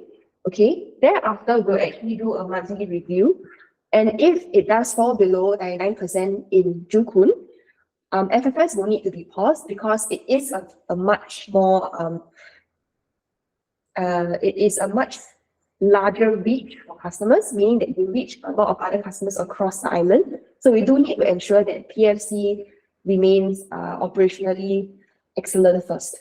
Okay. The next part is, for those of you already on FFS, you would know this, right? You need to be able to support store level and order level packing, okay? For the number of locations that you are at. So right now we have 8 locations available, meaning that you have access to customers in 8 areas of Singapore, 8 extra areas that are not covered by PFC. Okay. So another thing to take note of is that when you do your order level packing, if you see on this part here, these QR codes need to be crossed out as shown here. Okay, and only one QR code should show. Okay. And you must be able to support a pickup between 11 AM and 2 PM. And the same thing goes for demarcation, right? You must separately separate your PFC and FFS orders in order to prevent any hiccups. Okay. Sorry, go back. Okay, the next thing is that all orders and packages must be sealed to prevent loss of items. Okay, so this should also apply for your Jukun orders. Please do seal it if it doesn't require any temperature checks by the transporters. Okay, as also for FFS and also for Jukun, you should not be using any paper bags, all right, or plastic bags with brand logos apart from your own, because they will be rejected at our warehouse or the store. Okay, the next part is also to prevent damage to your items. by using appropriate cushioning material. Okay, so for some of you, you may sell items stored in glassware or very fragile plastic, right? These items should then be wrapped with either like bubble wrap or even be cushioned with air pillows. Okay. The next thing is also to prevent damage to your products by using the right number of ice packs. Okay, so as mentioned before, the recommended number of ice packs is 3 and 4. If it's a small styrofoam box and if it's a larger styrofoam box, this number should be doubled to 6 and 8. Okay, do take note that if there are any chilled or frozen items that have a foul smell or odor upon receiving, will also be rejected lah. Because this obviously means that there is some innate quality issue with the product already, even if it meets the temperature requirement. Okay. Okay, lastly, for any self-deliveries, okay, through the FFS store only, this does not apply to Joo Koon, okay, must be completed by 4 p.m. each day. All right, that's the latest that they will accept any deliveries.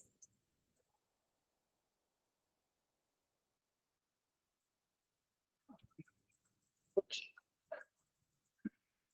Let me just look at the questions. I see some questions about page 2.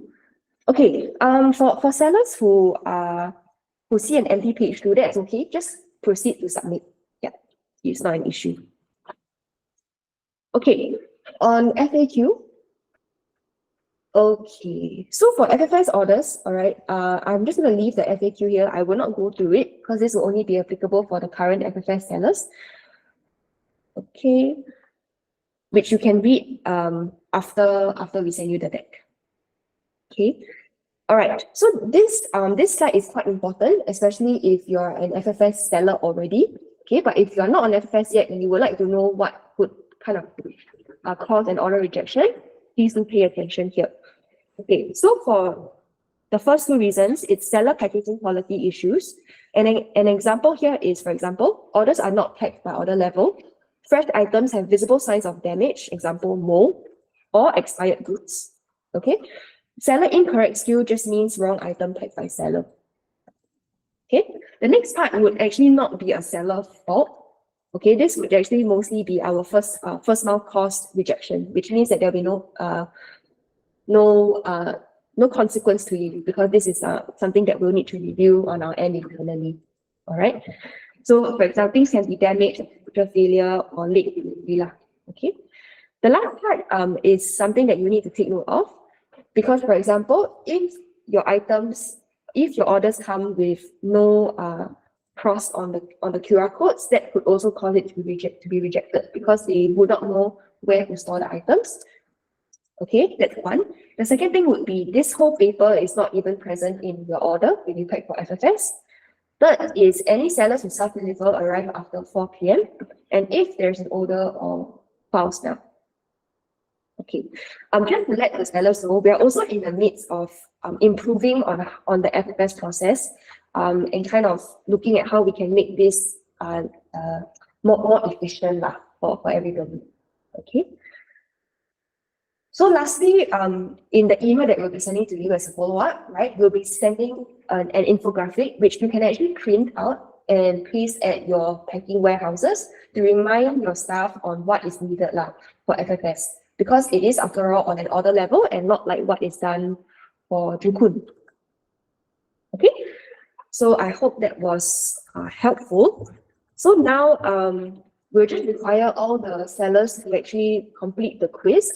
All the answers in the quiz are actually found in the sites here. Okay, so we'll just give about maybe 3 more minutes for everyone to do this.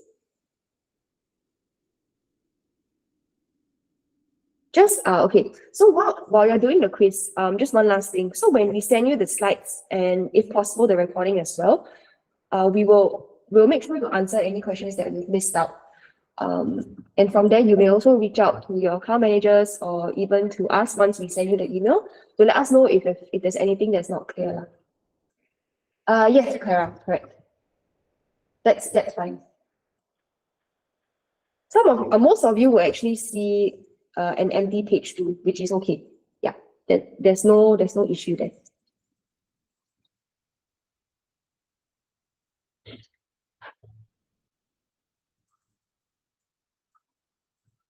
Hui means question, yes, we do not allow red mark plastic bags, Starbucks paper bags, or really any kind of bag that is not your logo. But if it's your logo, we are completely okay with that because you are after all selling your product. Yeah. If we stick the teal label on the carton box with our brand logo, that is acceptable because it is your store's logo. That is fine. For Kiara's question, when can we expect FFS to pick up? All right, so as mentioned, it needs to be, FFS pickup will always be between 11 a.m. and 2 p.m. Like what I've mentioned as at point 3 here.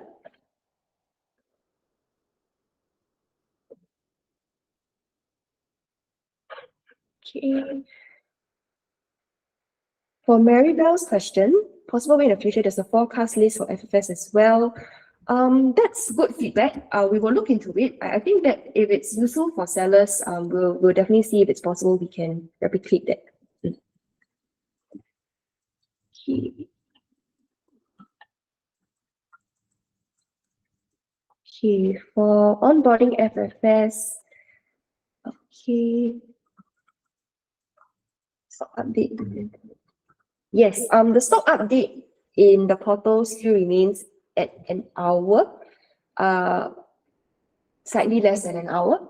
All right. But do take note that if the item has been at zero stock for more than 24 hours, it will actually be hidden. Okay. But once you upload inventory, it should show back. Okay. Battery's gone now.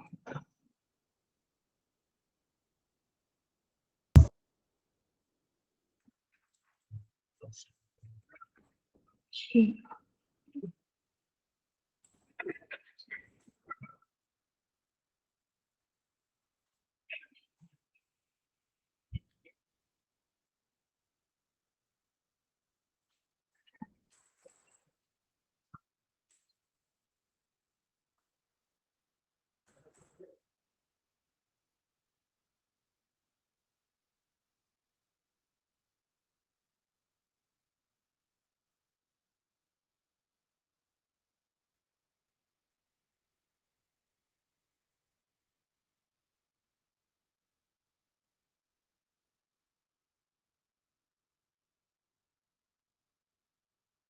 Oh, yes. Okay, sorry. Let me show the QR code again.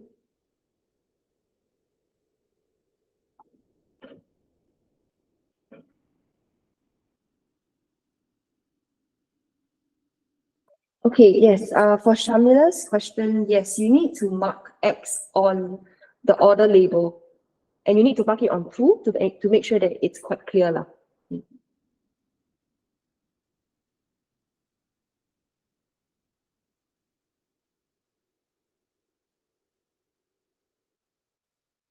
Okay.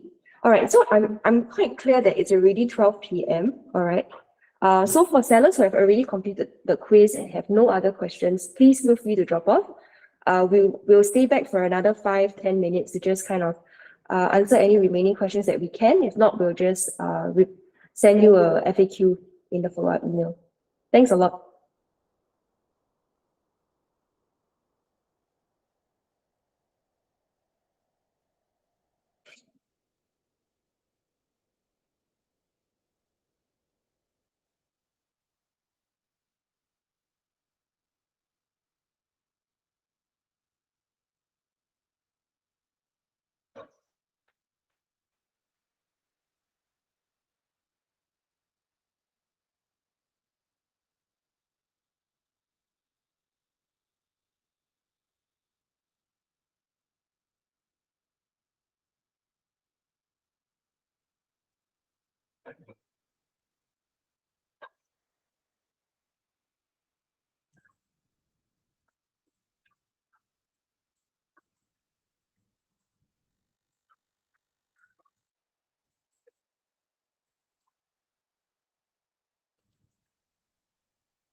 Yes, we'll be sending this to you via email.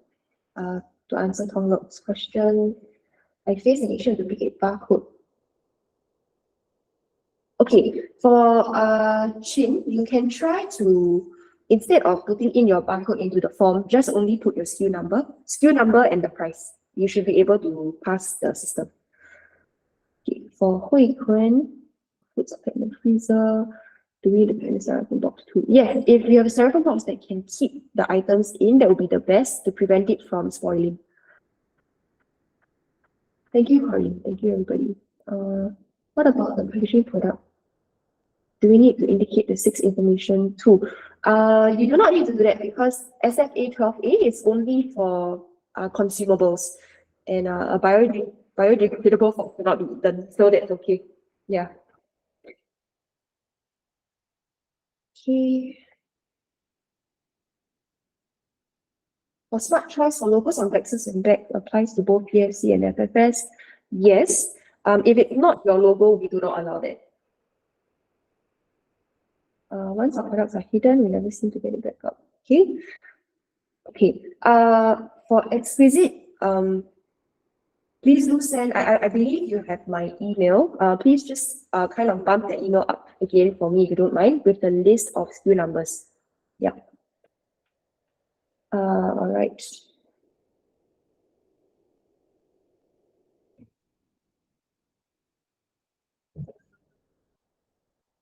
Okay. Okay. For sellers who have problems seeing the FFS questions, that is okay because you did indicate that you're not on FFS. So we do not require your participation for those questions lah. All right. So we will calculate your score accordingly. It will be prorated. Don't worry. Boxes with product logo. Maybe Smart Choice Enterprise, you want to just voice over? Maybe that's easier so that I can understand what you're trying to say.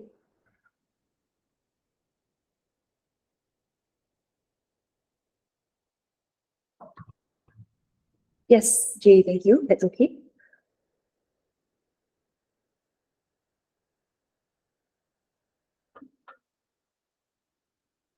Okay, again, for sellers who are done with the quiz, you have achieved the 85% pass rate. Please just feel free to drop off. We will follow up if you haven't hit the 85%. Yeah, thank you so much. We will also send you the follow-up, again, the slides, the recording if we can, as well as any other questions that we missed out. Okay, thank you, thank you. Please feel free to drop off.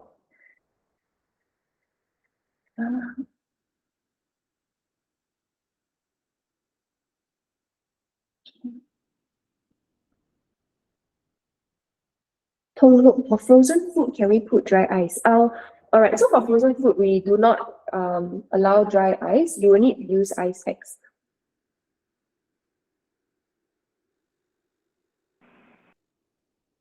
Yeah, if I never meet the 85%, what should I do?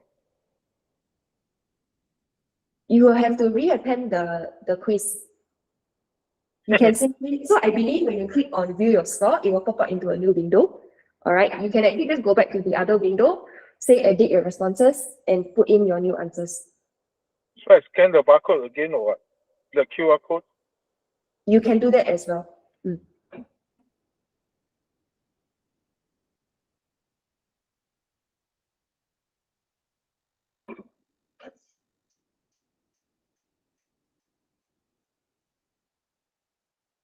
Okay, for smart choice, if the products that you are packing like this have the brand logo and the inside of those boxes contain those items, that is okay. But if, for example, I'm just going to use Starbucks as an example. You put a Starbucks box, but inside is New Moon, Chicken Essence, or Bird's Nest, then that is not, we will not allow it. Yeah.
Sorry, how to go back to edit the response? Are you on your phone? Yes. Okay, I believe in your phone, you just need to go back to the previous tab. So you need to find a way to go back to the previous tab, click on edit response, and then you may proceed. Oh, okay. Sorry. Where do we find the vendor code? Your vendor code should be in your seller portal on the top right corner.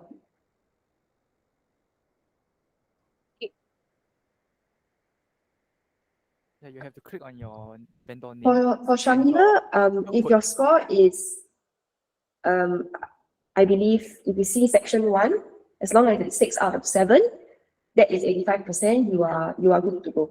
Yeah. But if it's not, we will need you to redo the quiz lah. Okay, well done. then you may drop off. Thank you so much.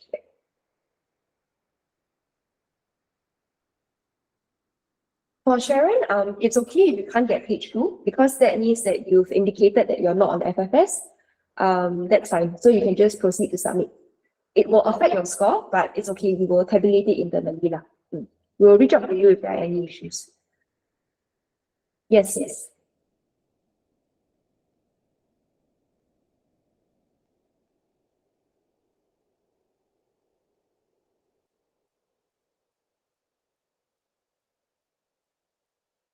Okay.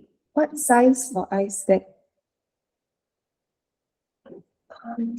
Size for ice bag is 1 pack need 3 to 4 ice bag. Sorry, I'm not very sure what you're asking for that question. For Tong Lok.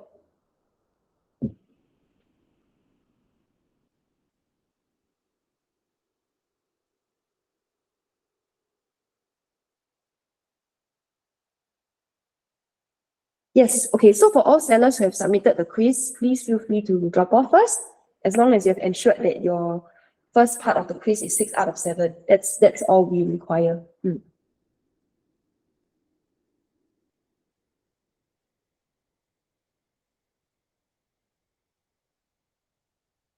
Please feel free to drop off. Thank you.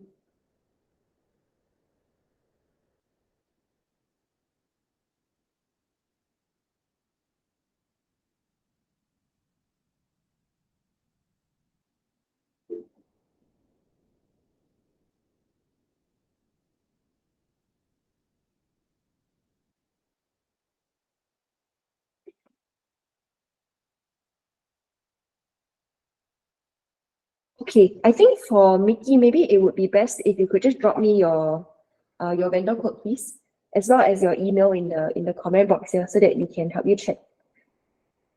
If not, it'll be a bit difficult. Thank you. For Kai. Okay, if the logistics did not come, we will not be charging any of the drop-off fees to you because that is not fair. It wasn't caused by you lah. So you don't need to worry about that.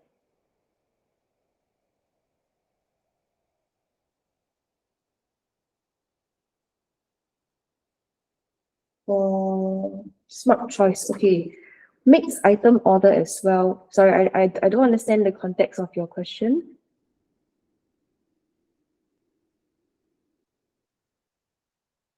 Okay, for Donald's question, it needs to be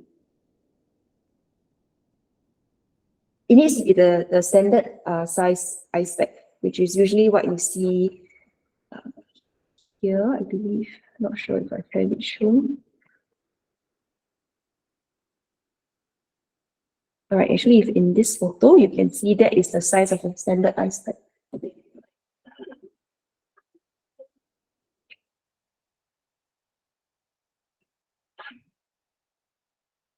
Sorry, can you flash the code again? I need to do the quiz again. Yep.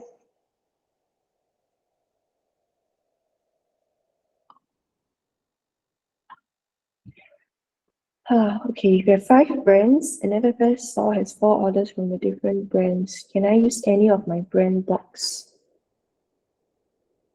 for FFS pickup?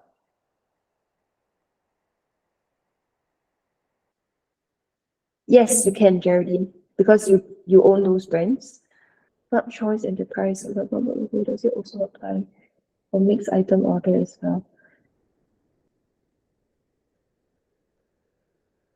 As long as any item in the box with a logo belongs to the same brand as the logo, that would be completely okay. Yeah. Starting 12th June, we should contact transporter directly for pickup. Will you provide transporter contact? Yes, Mayang. Okay. So for Mayang, starting 12th June, that's correct. All right. So if you don't pick up, remember you have two drivers, a main and a backup. So first try the main, then the backup, then the supervisors, which you will also see the contact of in the slides that we'll send you. Okay.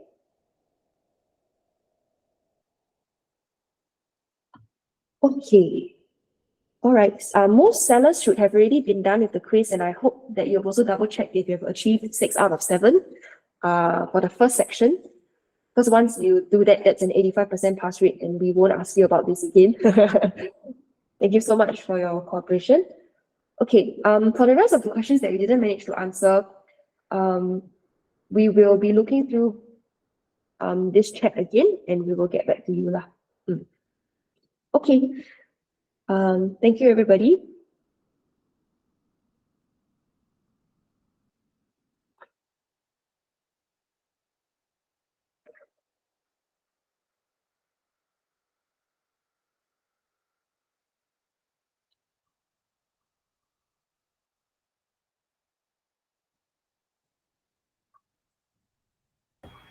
Hi, Deborah. Are you still around?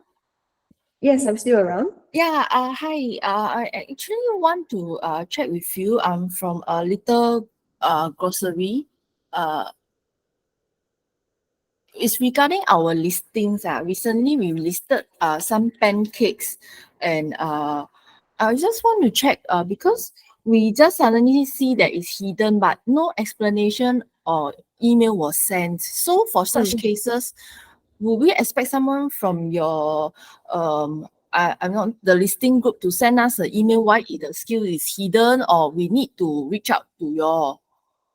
Okay, at the moment, it will be really helpful if you could just reach out to us to let us know. Could you drop me your vendor code in the comment box, please? Oh, okay, sure. Yeah. I can give you now 31940. Okay, give me a moment.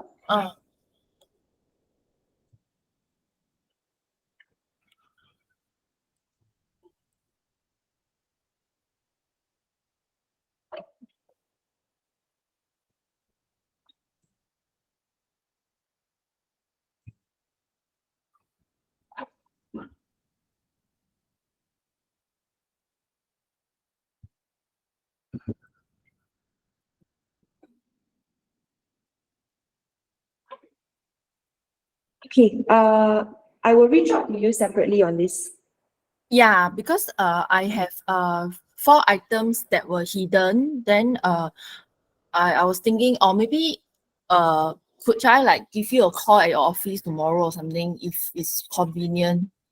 Oh, at the moment, we don't have any hotline, so it will need to be via email. Oh, okay. Okay, All right. I'll reach out to you then. I think Yeah, I if have your you email. could just advise me for the 4 hidden skills, do I need to give you the code, or you can actually see the 4 hidden skills? I will reach out to you by email. Oh, okay, thanks. Mm. And also, just one last question. Can I clarify regarding the vendor information? Sure. What about the vendor Yeah. information? So actually, we are a bit confused because as you know, sometimes we most of the time we only have the distributed by information. Because we actually or rather imported by information. So is that sufficient? Because like some as I think as I mentioned in the chat, some of the boxes they only have packed by and the supplier. That's all. So is this sufficient or? Yeah, so I believe Raylene replied to you as well. It's sufficient if it's packed in Singapore. Yep. It is sufficient with packed in Singapore, but what if it's not packed in Singapore? Yeah, hi. Okay. Yeah, Okay. hi. Actually, just to share that, as long as there's a local address, then it's denoted clearly that okay, maybe distributed by who, then Uh-huh. it's okay. Yeah, as long as it's available, the information Oh, distributed okay. by or imported by. So I think Okay. SFA main purpose is that they need to contact someone locally if they want to check on something about the product lah. So as long Okay. it's stated there, it's okay. Yeah. Okay, so can I confirm just as long as I have any information as a imported by, packed by, as long as the Singapore address is okay? Yeah, correct. Yeah. Okay, then how about where do I load this information? Which column? Because I put it under online key information. Is that correct? In I the think template. there's two ways lah. One is via the product image itself. Like for example, your packaging already have the importer by, distributed by, then that Yeah. one also fulfill. I think the other way is like mentioned, can key inside the key information lah. But I think that one probably Deborah, you need to. Is there a designated place for them to key for the? Hello? That's correct. That's correct. So Sorry. I can key under the online key information that what I've been doing now. Yes, correct. Yeah. Okay, can. Okay, thanks.